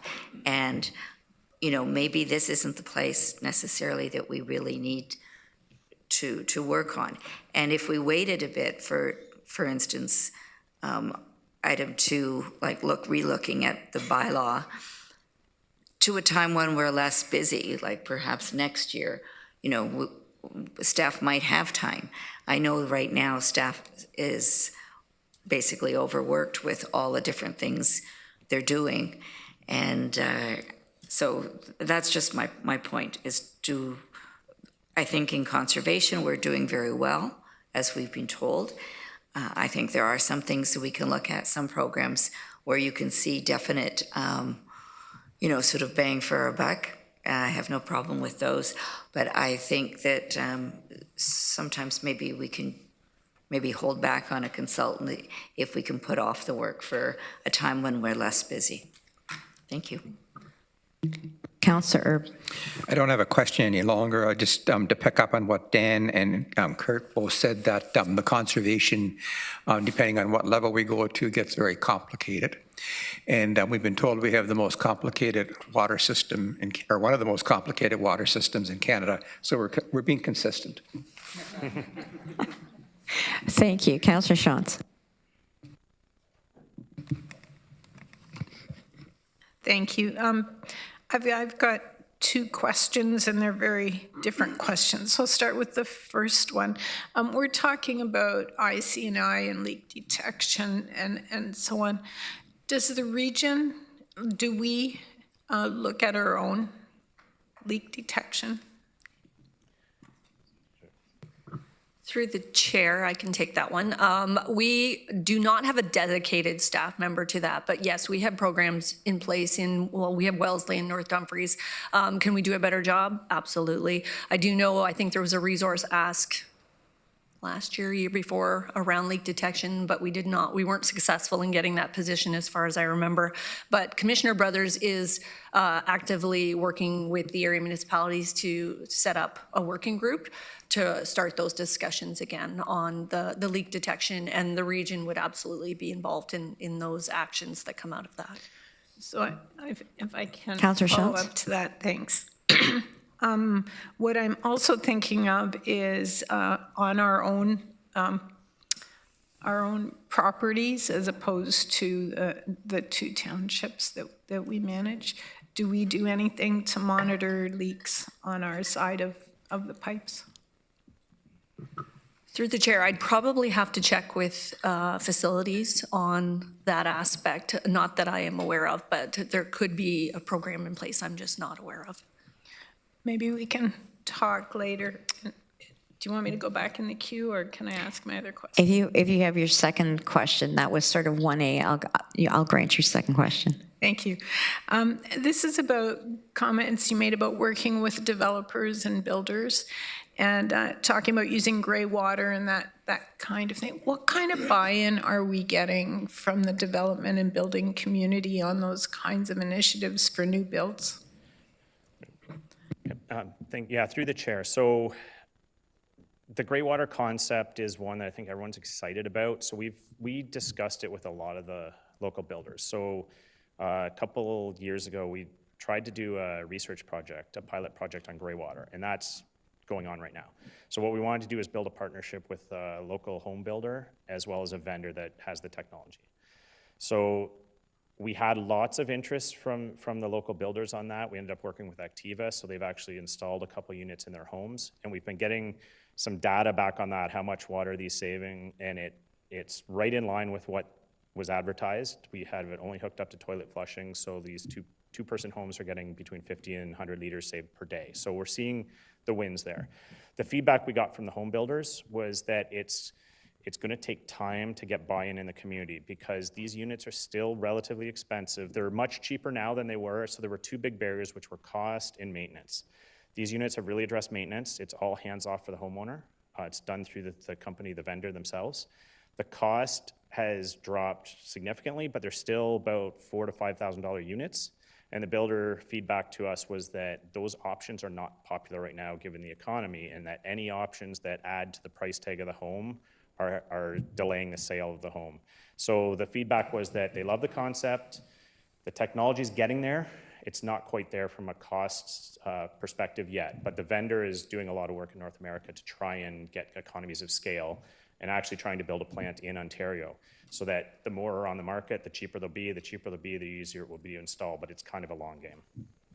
So just a quick comment on that, then, perhaps that should be integrated into the education piece that we talked about earlier. Yeah, absolutely. The kind of all aspects of that we are trying to integrate into because it's such a mature community. There's a lot of newcomers to the community too that don't actually have the background in water conservation, but a lot of the existing residents, they're looking for that next thing, right? And we recognize, just to address a previous comment about disappointed in some things. So I think when we were doing this report, we were really trying to look for that wow factor, things that would be wow, but when you assess them for how much water savings would there be, what would be the cost, what would be the community impacts, whatnot, some of the wow factor ones just didn't make sense right now, or we're going to be longer term. But we're continuing to educate, and part of our goal as a team is to move towards the future in these things. So like we did with toilets and pushing the industry to efficiency, pushing towards gray water and different technologies that will help, but we're not quite there yet. So. Councillor Hunick. Thank you, Chair. A question for staff. Is the Regional Water Efficiency Advisory Committee still in effect today? And if not, what would it take to bring that back so residents like KLG could contribute in that sense? Yeah, through the chair, it is not active. My understanding is a little bit before my time in this role when it was disbanded, but I know it was around for years. I know it was very prominent in bringing some of these initiatives forward. I think there was a decision made at some point to reduce the number of subcommittees, and it was related to that. So I'm not sure the exact history other than it doesn't currently exist. So I think then my follow-up to that is, what does it take to bring that back, both for the value of residents' input and the public perception that we're doing that again? Is it fair to ask staff to take this back under advisement and come back to us? Does that work, Councillor Hunick? Yeah, that totally works. I have another question in a different vein. I can go on the queue again, or I can ask it out. Go ahead and ask it. Thank you. I understand from the report that it would be not cost efficient or labor efficient to search for the 20% of high flow toilets and washing machines still left in our region. But I wonder if, similar to the way we encourage folks to bring their green bins back, since we're using new green bins, we could have a return your high flow toilet. I wondered if there was a possibility of partnering with local businesses, maybe get a certain percentage off your new toilet if you bring your old toilet back. I don't know if it's possible to look into that. Just a thought I had. Just have a comment.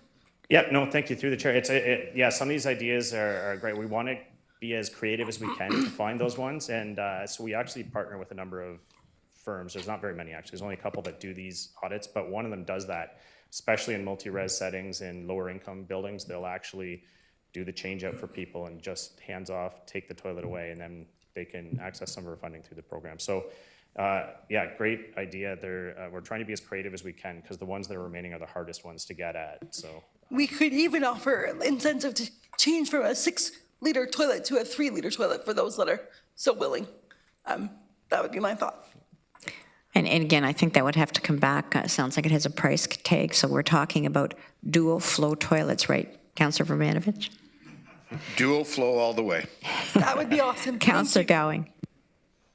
Thanks, through you, Chair. So Councillor Sean's kind of addressed the first part of mine when it came to the top users of water in the region, being the region itself. But there's others from doing research on the water taking permits that I did earlier in the year. There's large aggregate and quarry operations, golf courses, agriculture. ICI covers the industrial, commercial, and institutional, but where do these fall?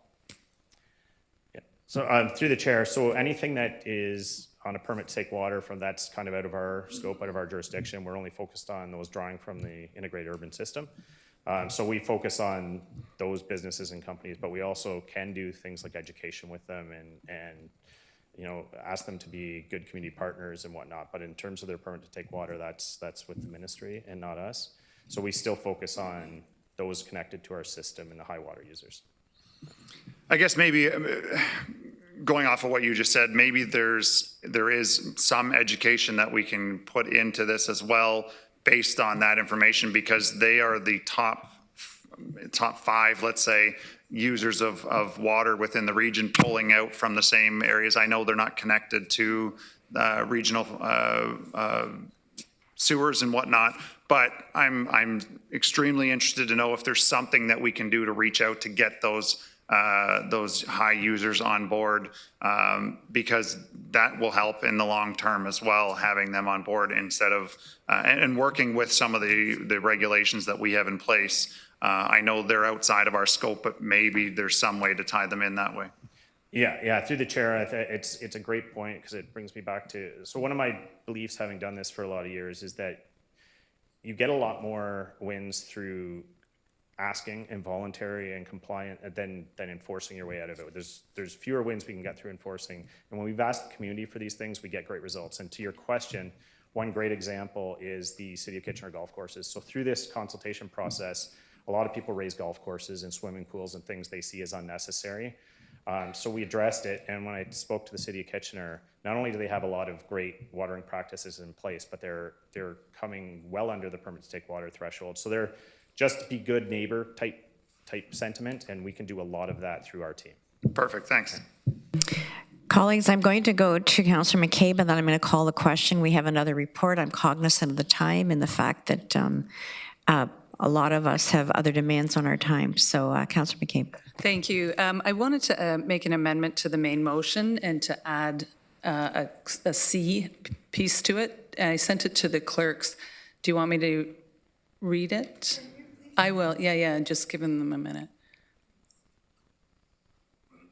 And just a bit of preamble, particularly given what some of the answers that you just gave, Dan, to Councillor Chance's questions and Councillor Hunick's questions around, we know, and your statements around, we know there's lots more opportunity and work that needs to happen to find more conservation savings, water conservation. And so the amendment is pretty simple and straightforward, just that the Water Conservation Working Group continue to meet and report to council on a quarterly basis to provide recommendations regarding mid and long-term water conservation policies and programs for, I put ICI, maybe I should have written that out, but the industrial, commercial, and institutional sector and residential development sector for staff and council's ongoing consideration. So, Councillor McCabe, you're moving it. Councillor Hunick, you want to second it? Okay, colleagues, we've had a good debate. So, Councillor Leggett, did you want to speak to this? Yes, just a question to Councillor McCabe. Would that also include looking at tenants paying their bills versus landlords? Because I don't see any incentive for tenants to conserve water here. Would that be part of that equation? Well, that would be part of, I think, the residential sector, right? Because, yeah. I just want that to be clear. Yeah, okay, yeah, thank thanks. you. CEO Singh wants to weigh in. Just one quick note, Councillor McCabe, given that the speakers have kindly noted that these steps take time, quarterly may be too frequent. So we don't mind bringing it back to council. I'm just thinking that you may not actually have a lot of meaningful output from that discussion on a quarterly basis, so we can do biannual if that's okay with council. I think maybe I'd like to hear from the committee if quarterly, or, well, maybe, I don't know, Dan, did you have a comment on that? Sure, yeah, through the chair. I think it's a very valid point. And happy to come back at whatever frequency council would like, but for your time saving, I think on a quarterly basis, there wouldn't be a whole lot of updates. Biannual would probably make more sense, just from my 2 cents, but we're happy to do whatever the direction is. Okay, I mean, part of it is, like, there's urgency to this. I really, obviously this is work that's been going on for years, but, and there's a lot of work that area municipalities do, but there really is urgency to this. And one of my main concerns is, every building, whatever kind of building it is that gets built that doesn't have a water conservation methodology built or methods built into it is a building that's lost. And we know that retrofits cost far more, right? So my intent with quarterly was that, particularly for the development community, again, there's that the focus remains on there. So I'd be more comfortable keeping it at quarterly, but I'll leave it to others to weigh in if they'd like. So I'm going to go to Councillor Hunick and then Councillor Ravanovich. Councillor Hunick. Thank you, Chair. My hope would be that at least until the water restrictions are lifted, that the reports would come quarterly, and then maybe when we're not in the case of water restrictions and needing water reductions quite so soon, then maybe we go to a biennial. But I think for the time and season that we're in, currently quarterly makes the most sense to me. So I hear the mover and seconder are going to stay with the amendment as written. It'll be up to you if you want to support it or vote against it. Councillor Ravanovich. Thanks, Chair Redmond. And maybe a compromise to take into account staff's comments, because I think we need to do that, would be biannually or more frequently if information is available. And in that way, it addresses, I think, Councillor McCabe's concern, but also, doesn't simply add items onto agenda if it's not necessary. Okay, so I'm not seeing a willingness to do that, so I'm going to suggest that we either vote for this amendment or vote against it. And is everyone clear on the amendment? Yes. Okay, so I would ask. Move an amendment to the amendment, I believe. You absolutely, you could. I will do that.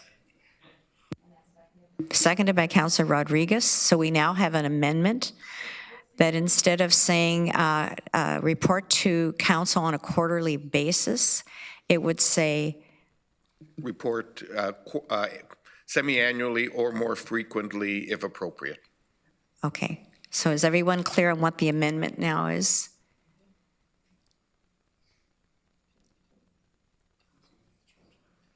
Clerks are just getting it up so we know what we're voting on.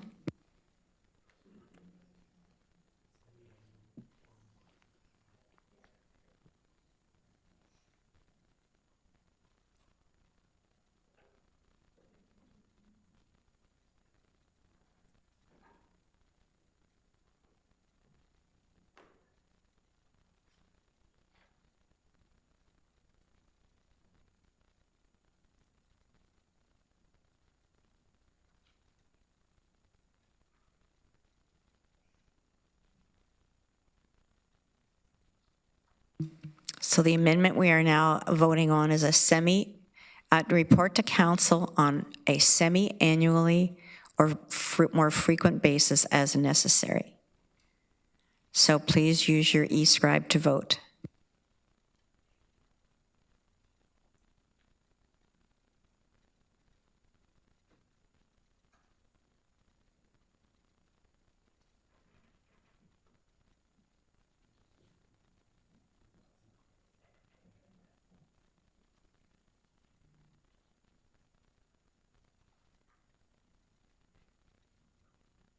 So colleagues, that is carried. We now have to vote on the amended amendment, which will be Part C of what was already on the floor. So as amended, vote on Part C of the motion, which is now an amended amendment.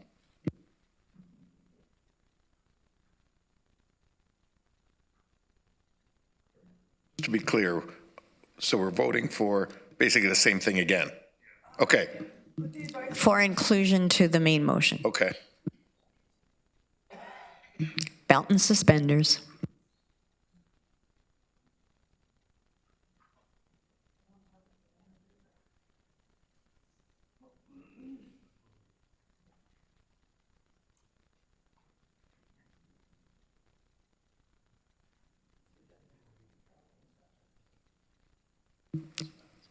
So colleagues, that is carried. So the main motion as amended has been moved and seconded. Do I have unanimous consent to adopt the main motion on conservation? Okay, I see.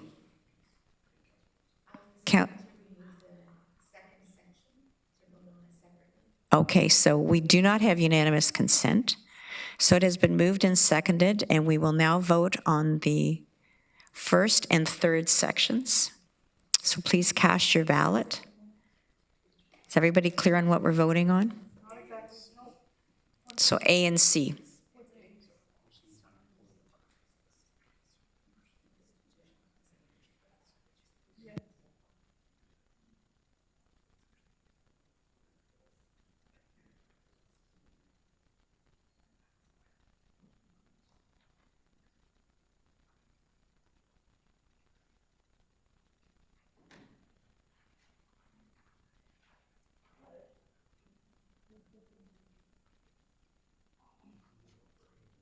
So we are now casting ballots for the main motion, section A and C, and we will vote on section B separately.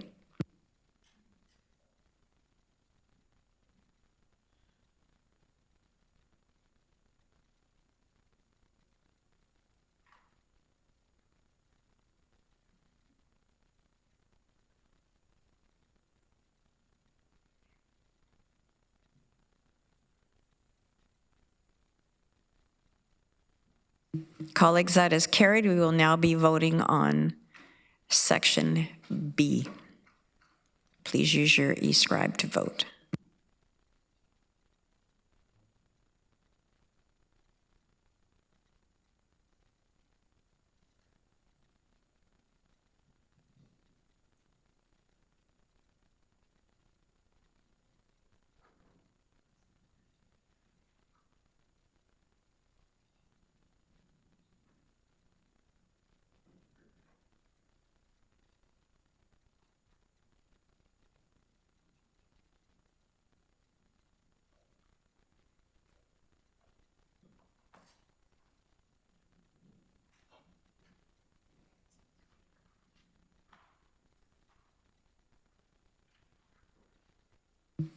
So colleagues, that is carried 11-2.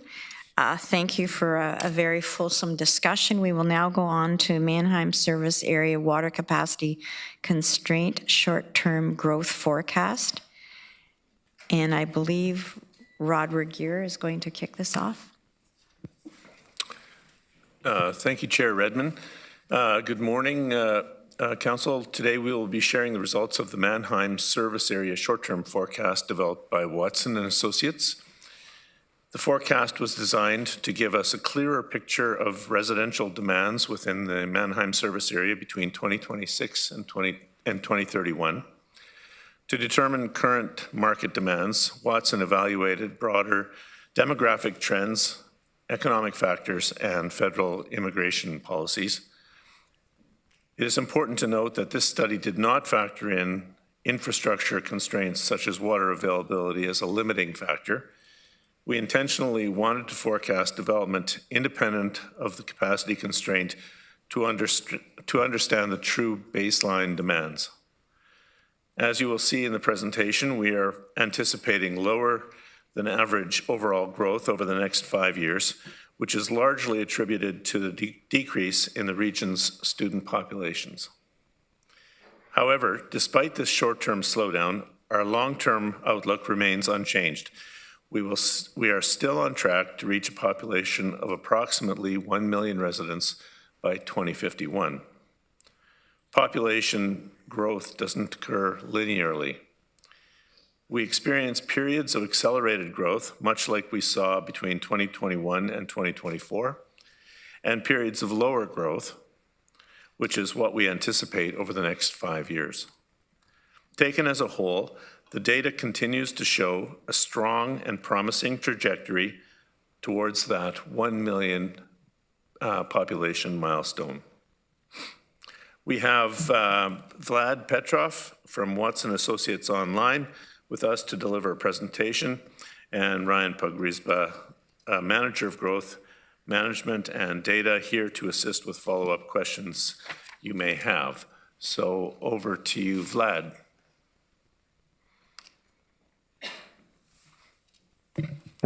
Yes, thank you.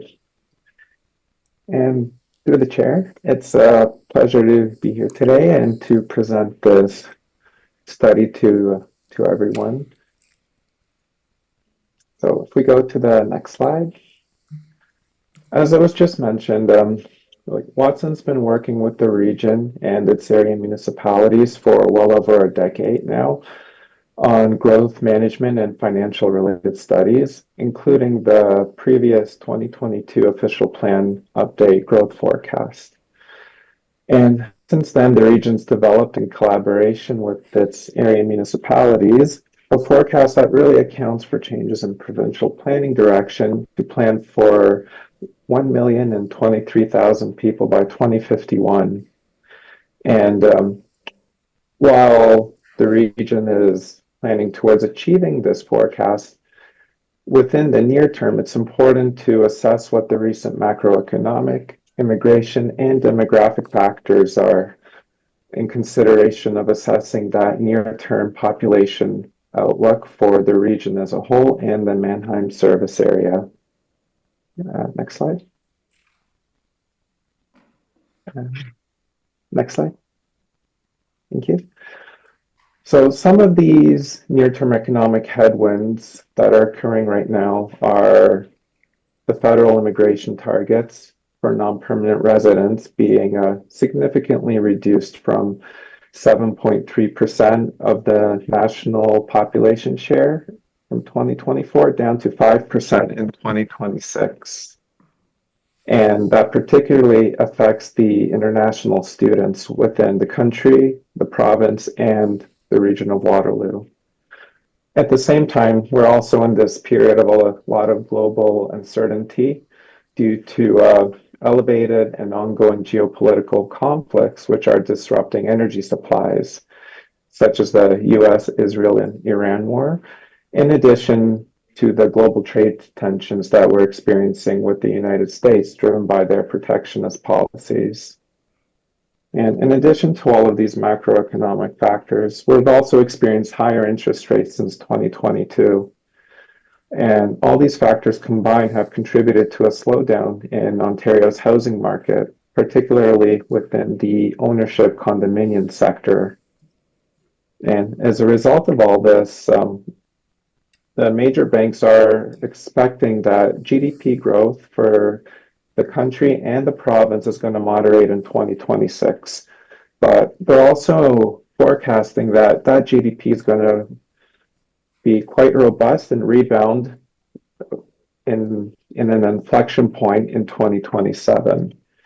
And on another positive note is that while the permanent immigration targets have also been reduced through 2028 by the federal immigration levels plan, they're still stronger and well above the amount of immigration that the country's achieved before 2021. And lastly, the Canada-Ontario Partnership to Build was also announced on March 2026 to help stimulate new housing development with two programs. The first one being the federal and provincial HSD rebate, which is anticipated to stimulate new housing within the region, as one of its requirements is that the housing which benefits through this program needs to reach substantial completion by 2031.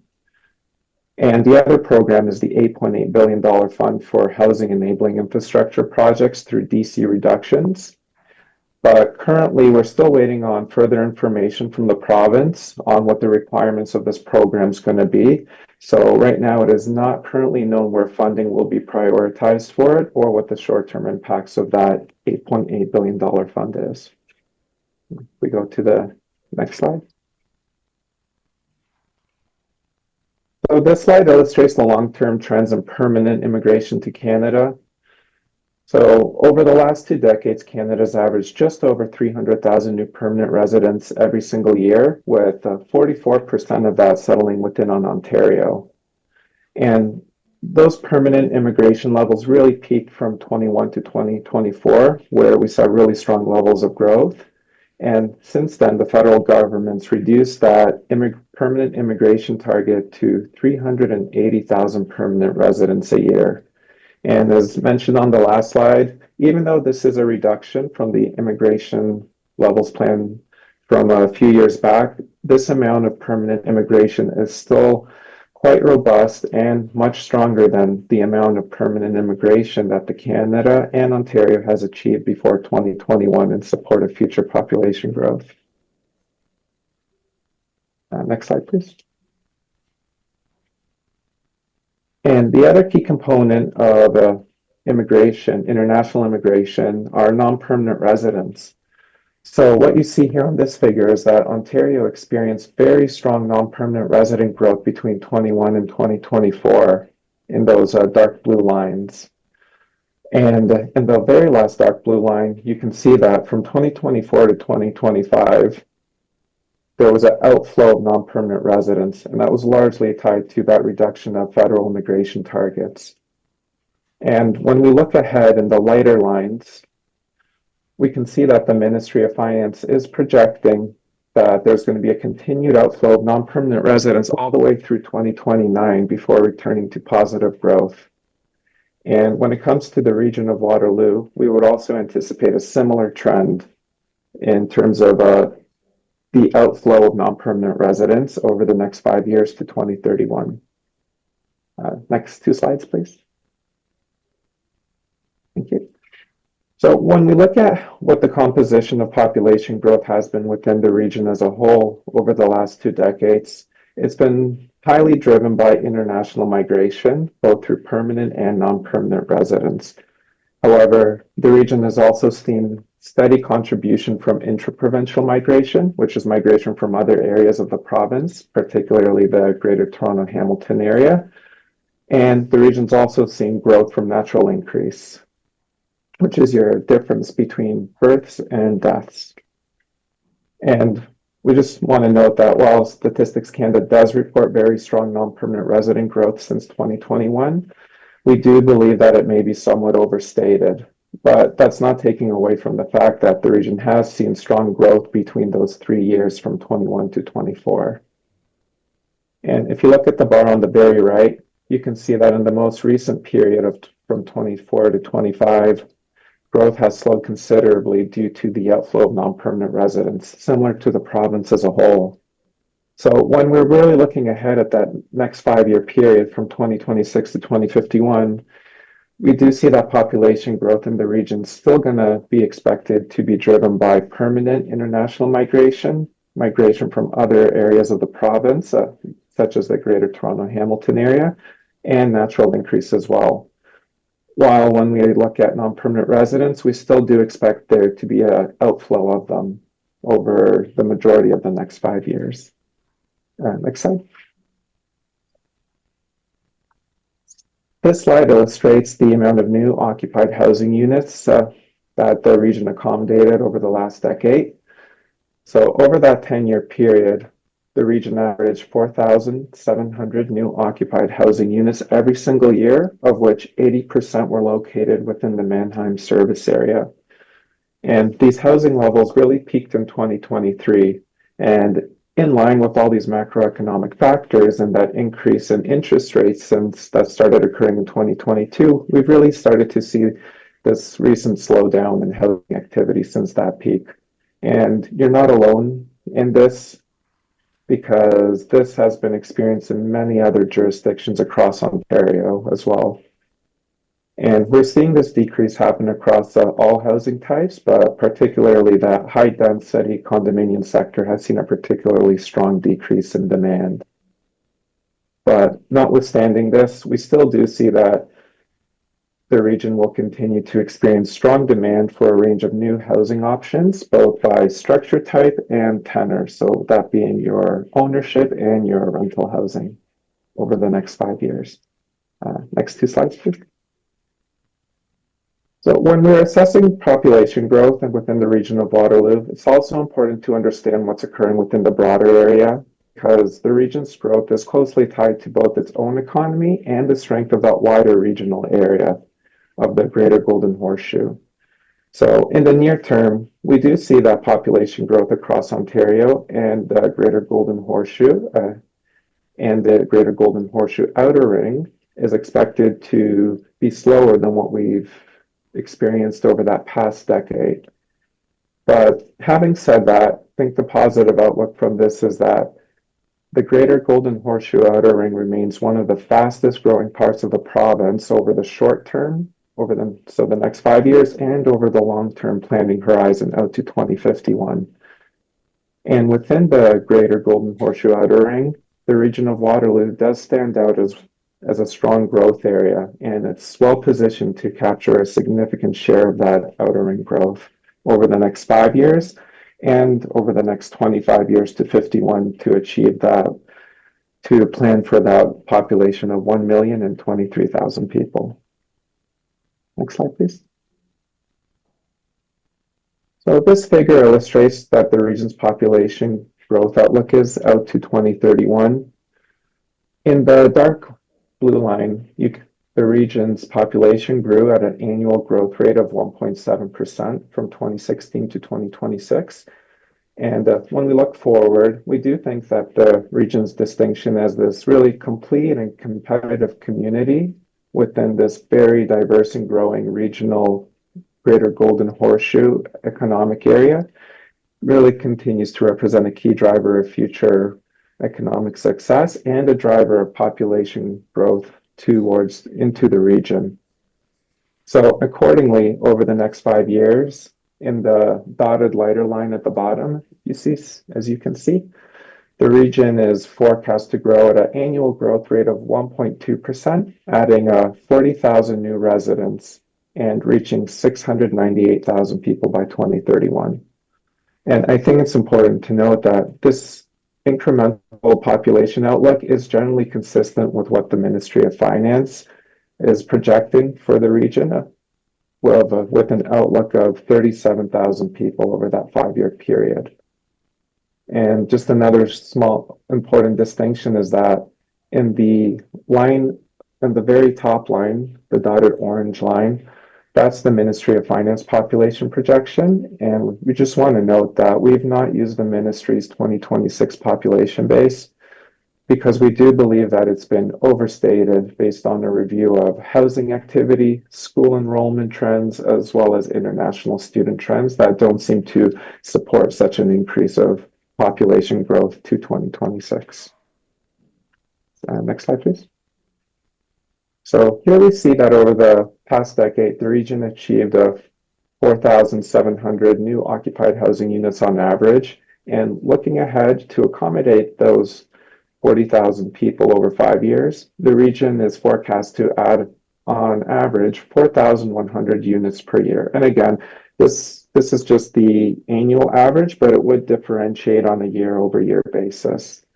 So this is about a 13% decrease in housing growth relative to what's been achieved over the last decade, but it's still a robust and healthy level of housing activity. And we would still anticipate demand for grade-related housing, such as your singles and semi-detached and townhomes, as well as demand within high-density housing. And one thing that we're seeing abroad is that, and within the region, is that there does seem to be a shift towards ownership condominium households, towards purpose-built rentals. That's going to be a part of that high-density forecast, in addition to additional residential units and stacked townhomes, which are part of that high-density forecast. Next slide, please. So this slide illustrates the population and housing forecast for the Mannheim service area. So we know over the past decade, this area has accounted for 80% of all new households in the region. And when we look ahead over the next 5 years, from 2026 to 2031, the Mannheim service area is forecast to capture 83% of new housing and 85% of the region's total population growth. And this translates to an additional 17,200 new households and 34,500 people over that 5-year period. Next slide, please. And in addition to the population that growth we've been discussing, we know that the region of Waterloo is also home to a number of post-secondary institutions. And those post-secondary students are a very important part of the community and local economy in the region. So it's important to note that there's a portion of domestic students that are not fully captured in the Statistics Canada census when the enumeration occurs, because they would be going home after their final exams are completed in April, and they would be registered in the home that they're living at the time of the census. So we forecasted that there's an additional 12,000 domestic post-secondary students that are not captured in the census over the next 5 years within the Mannheim service area. So when we include that population growth we spoke about before and these post-secondary students, the total population growth within the Mannheim service area is forecast to increase by just under 36,000 people over the next 5 years, reaching approximately 512,000 residents by 2031. And next 2 slides, please. So in summary, despite the near-term economic headwinds that we're experiencing right now, there are still positive indicators to growth, with really 2027 kind of being an inflection point in terms of a rebound for GDP. And the region of Waterloo is also expected to see steady population and housing growth over the next 5 years due to all that. And this is really supported by that strong permanent net migration, gradual economic recovery, and those regional economic opportunities. So by 2031, the region as a whole is forecast to reach 698,000 residents, and the Mannheim service area is going to continue to drive the majority of this growth, accounting for 85% of that population increase, which translates to 34,500 people, which will be accommodated in just over 17,000 new households. And on top of that, there's those 1,200 domestic post-secondary students that are not captured within that census population data, which brings the total population increase to 35,700 people over 5 years within the Mannheim service area. Thank you.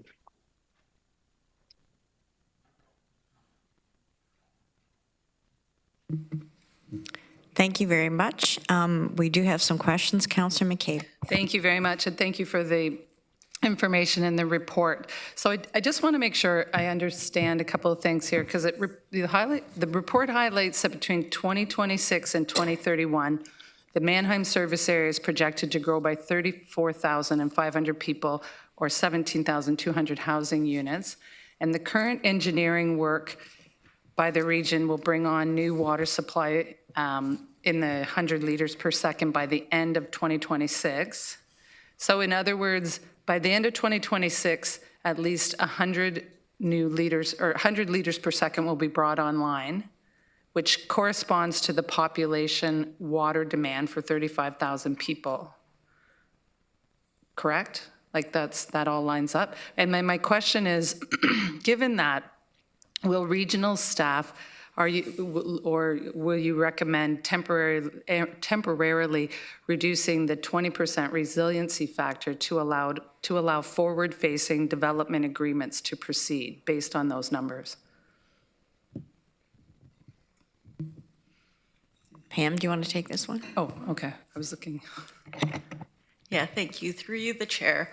I think the basis of the presentation today was to provide the interim risk management framework with an anticipated market demand, so that while we're looking at what we're planning forward in terms of infrastructure and risk analysis, we needed that baseline to say, will this achieve what we're anticipating to see as part of the market growth? So the piece that's presented today sets that basis for our evaluation, which you'll see the results of next week as we present the interim risk management framework. Okay, so that'll be part of the interim risk framework, interim risk management framework that's coming tomorrow then. And will that also include a specific water allocations for each of the area municipalities within the Mannheim service area, that report next week? Through the chair, there will be, as part of the report, indicating how the interim risk management framework will align with the allocation policy that was previously approved by council. So it will tie the allocation and capacity available as part of the framework to the allocation policy to tie how that will be released and how that will be provided to the area municipalities. Okay, thank you. Councilor Vanovic. Thanks very much, and thanks for the report. Certainly good information for all of us to have. I guess my question, when I go back to the slide, I think it was numbered page 13, that was in the as Mr. Petrov was speaking. I'm just wondering how those numbers on that slide, and I don't know if staff can bring it back up, compared to the provincial housing targets that the three area, I think only the urban municipalities have those housing targets, how those numbers compare to our housing targets for the next 5 years. Clerks are just bringing it up now if you want to respond. I think your mic's off. There we go. Through you, Chair, thank you for the question. We do anticipate that these numbers are quite a bit lower in the next 5 years than the housing pledge targets. The exact numbers I don't have, but I could certainly gather that information and get that to you. You're really hard to hear. Oh, sorry. We don't have that information at the time, right now, but we do know that they are lower than what the provincial housing pledges were for the three cities here in the region of Waterloo. But we can certainly follow up and get you that information. Okay, I think it's going to be important that we understand that, because I mean those targets were really based on two things: anticipated, growth within our region and people, moving to the area and so on. Obviously, immigration has adjusted those numbers somewhat, but also the impact that it would have on housing affordability going forward. And so I think we do need to really have a better understanding of that ultimately, recognizing that, we need to make sure we're also not creating an environment where we're artificially forcing housing prices or rental prices to be unusually high and making it less affordable for people at a time when we know affordability is critical. So if you can get that information back to us, that would be helpful. And there was one other question I had.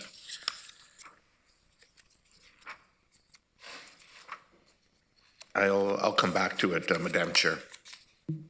Thank you. So Ryan will just take that under advisement. Okay, Councillor McCabe. Thank you. Can you just share with us what level of consultation has occurred with area municipalities on the future water allocation framework, and what the baseline assumptions that will be used to allocate that water equitably? And I'm just curious who's been consulted beyond area municipalities. Has the Home Builders Association, Build Urban, and other industry groups, have they been consulted with this? I just want to clarify that some of what you're asking about are future reports, which will be coming in the next Well, it's for next while. week. I'm curious though what's going to be in that report and what's going into that report, and if the consultation has occurred prior to that report being created. Rod's going to respond. Yeah, and I guess I just want to say to start that the area municipalities have been extensively consulted through the planning working groups and then the specific committees that have been set up by our water services teams to develop this framework. So perhaps I'll pass it over to Ms. Shaw or Ms. Law to respond regarding the development of the report itself. Yeah, through you, the chair. If you're referring to the consultation for the interim risk management framework, which will be coming to you by end of day today. That was done with extensive consultation with area municipal reps, I will say, on a weekly basis with key representatives from each of the municipalities within the Mannheim servicing area. We're highly involved in both the development and the evaluation of the framework. Does that answer your question? Okay. Councillor Vanovich. Yeah, thank you. And I remember what my other question was, and it actually relates to a report that I think we're dealing with next week. But I'll ask Mr. Regier maybe to touch on it, and maybe we can't answer it today. Maybe we can. I note the report next week looked at our 2025 numbers. And said that I think our overall growth was 90 additional people in the region once you add all the pluses and minuses. We saw, in the end, the overall number in Kitchener went up a bit and went down a bit in Cambridge and Waterloo. I'm not sure about the townships. And I'm just wondering how those numbers relate to sort of the analysis that's in this report. And just trying to sort of understand how the two interconnect. Through you, Chair. So we provided Watson with all of our background information that we have that supported the analysis of those year-end 2025 figures. What those numbers are showing is that in the short term, we are anticipating a slowdown in the growth, or actually a retraction of population of students. And that plays out through the short-term forecast. Our analysis did show significant housing growth, and as a result, what we call usual residents did increase. But we saw the same increase, we saw the same decrease of students. So those same trends are playing out through the short-term forecast for the first few years. And as Vlad mentioned in the presentation, once we see the federal immigration policy and that reduction in students play out by 2028, 2029, we anticipate our student enrollment to somewhat level out and our usual population to kind of take over again and come up to that 10,000 people per year to 2031. Okay, and maybe the follow-up to that, and there may be some additional questions next week, but in terms of looking at those student numbers, I mean, the federal government pulled back substantively, and that's, we've seen that play out particularly at the community college, but not as much at the universities. But we also know that the federal government has started retweaking some of that. And in fact, the pullback is maybe not as much of a pullback anymore. And so I'm wondering how that factored into your analysis as well. Or Watson's analysis. I may let Vlad respond to that one. Thanks, Ryan. Through the chair. So within our analysis, you're right, the federal government, through their immigration levels plan for non-permanent residents, has significantly reduced the amount of international students. And as you said, we've really seen that decrease already materialize, specifically within the colleges within the region of Waterloo, where we've seen about a 73% decrease in international student enrollment already happen over the last 2 years, based on our review of their enrollment data. And when we're looking out over the next 5 years, as Ryan mentioned, we don't anticipate there to be, within our analysis, much increase in the international student enrollment within the colleges.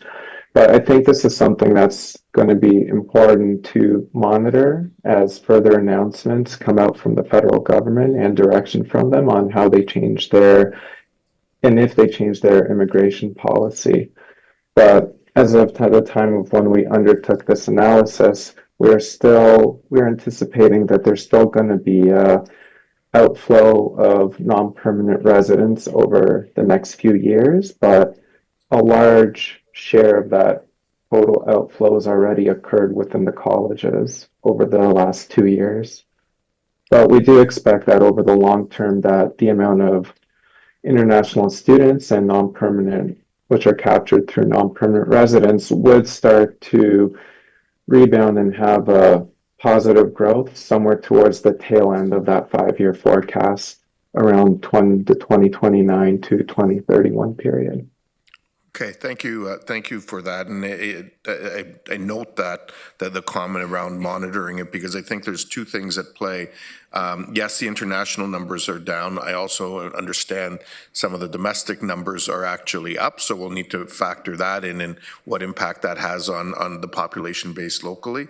And then from a federal immigration point of view, while there has been a shift downwards in terms of international students, it sounds like there are certain targeted areas that they may be looking at that would be a net inflow going forward. So I think we'll have to continue monitoring that very carefully, because this area, while not a primary destination, has always been sort of in the top 5 or 10 cities nationally for secondary migration once people originally come to Toronto, Montreal, Vancouver, and some of those other places.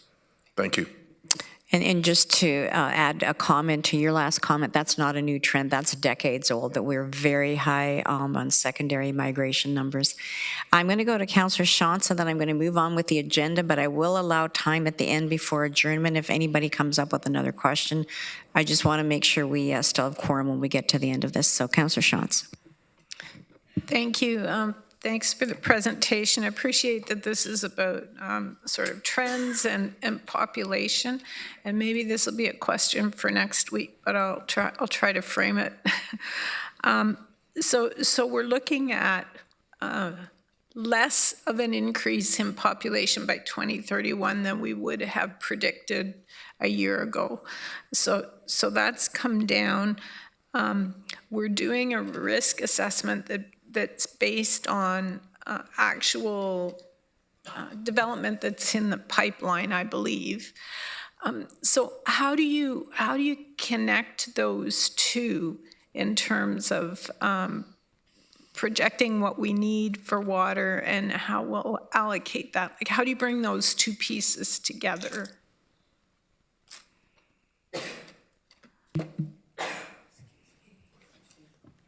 Anybody? Pam's going to take this. Through you, the chair, I believe we had a quantity of how many development approvals were in the queue. What we needed to get some refinement on was when those developments would be anticipated to realize water demands. And so through the Watson assignment, that was the market service demand, where we're looking at all of those developments that are at various stages in the queue or those forthcoming, and when we anticipate that that will actually be realized into a water demand that we can be prepared for. Thanks. So Councillor Craig, are you willing to wait to ask your question before adjournment, or do you need to ask it now? Well, I'd like to ask it now,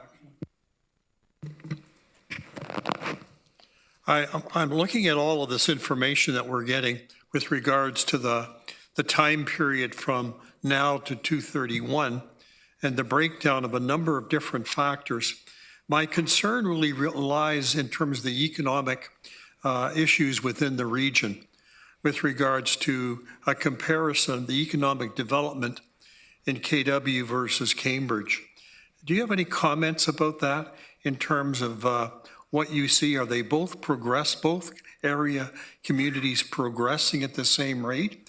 Because I'm hearing from business people in Cambridge that they feel that we're falling farther and farther behind Kitchener-Waterloo. Do you have any comments on that at all?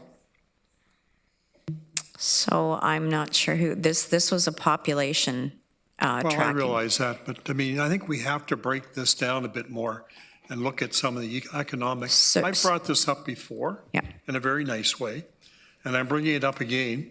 But I think we economically have to look at the region in terms of these two communities. They are two communities. They both have different constituencies in terms of one's into advanced manufacturing in Cambridge, industrial development. Kitchener, Waterloo are more into technology and knowledge-based industries. So I want to know if we can get some commentary in the future, if in fact both communities, because of their distinction, are progressing in an economic way that is beneficial. So I see Mr. Regier has put his mic on, so over to you, Rod. Yeah, thank you, Chair Redmond. So historically, our reports have our reports on population, our forecasting on population has been done at a regional level. We do break it down annually for the area municipalities. And I know that Ryan has been working with each of the area municipalities on their individual forecasts as well. This is the first time that we've distinguished between the Mannheim service area as a whole and the Middleton service area as a whole in terms of our forecasts, and so you see a differentiation there. I will ask Vlad to speak to the question of how the labor market forecasts in this work have been have differentiated between the two, but certainly we see our labor market as being shared across the entire region. People move freely and frequently between our communities and employers amongst our communities. So we haven't done detailed work on the specific labor market impacts in, let's say Cambridge versus Kitchener-Waterloo.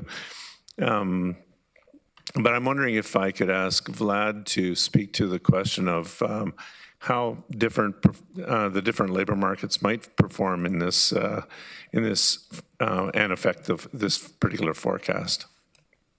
But before he does that, I will say that what we have identified here is that the population growth ratios between the two service areas and we've assumed that they are going to be relatively constant over time. So, Vlad, over to you. Thank you. So, through the chair, through this work, we didn't explicitly forecast what the labor force growth is or employment growth within the region and this area municipalities, but you're correct that really it is growth in the labor force and those economic opportunities which are a driver of population growth towards the region and all of its communities, because that's what creates complete communities where people want to live and work within the same area. But we did review the employed labor market trends for the Kitchener, Cambridge, Waterloo CMA as a whole. And what we saw is that since that COVID-19 downturn that we saw from 2019 to 2020, that there's been very strong labor force growth within that CKW area, all the way out through to 2024. But since a lot of these economic headwinds have started over the last year, we have seen more or less a flattening of employed labor force since the end of 2024 and the beginning of 2025. And I do think that I think it's fair to assume that a notable portion of that would be within the industrial related sector or your export based sector, because of all these protectionist policies we're seeing from USA, which is having an impact of slowing down growth within that manufacturing and the transportation logistics sector since that's been announced. So there's a lot of uncertainty in that industrial sector right now. So I think when you say that there's a distinction between those two communities, one with having a larger kind of industrial focus and the other more of a focus on technology, that these headwinds we're seeing right now do play into what the labor force and the employment growth is within those two different communities because of that. So I think it probably wouldn't be surprising if what we are seeing is that there is that slowdown or a bit below expectations within an area that's more oriented towards industrial development within its employment, as opposed to a community that's more focused on technology related employment and labor force jobs. But I think it's also just important to say that we see these cyclical trends of economic expansion and contraction like every 5 to 10 years. And there really are a recognized pattern and foundational to long-term growth forecasting. So even though we have these economic headwinds happening right now, and they're impacting specific sectors of the economy, which may be impacting one community more than another, but I think over the long term, it's still reasonable to expect that we're still planning towards the same forecast by 51, but that we will kind of see these fluctuations by community and by employment sector within 5 to 10 year periods on our way to get there. Thank you, Vlad. CAO Batty is going to weigh in. I just wanted to say, Councillor Craig, we will take this back.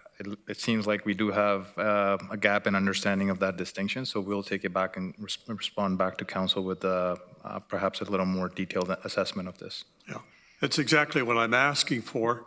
And if you look at what's, over the period of time, with the LRT GO train, the new hospital being proposed in North Waterloo, there's been a tremendous investment. And I want to know what the difference is, how it's impacting the Cambridge community in terms of some sort of relative keeping up with what's happening. So I appreciate that, and I would like to have some further information. Thank you, Madam Chair. So Councillor Foxton, do you want the last word? And yes, ma'am. Just short and brief, my chair. I want to thank the delegates and the speakers and the presenters today.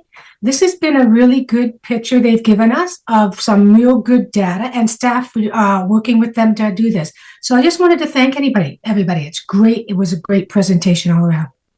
Lovely last word to have, Councillor Foxton. Colleagues, we have no correspondence. I now will entertain a mover and a seconder to enact the bylaws for second and third reading. Moved by Councillor Wolf, seconded by Councillor Gowing. Do I have unanimous consent?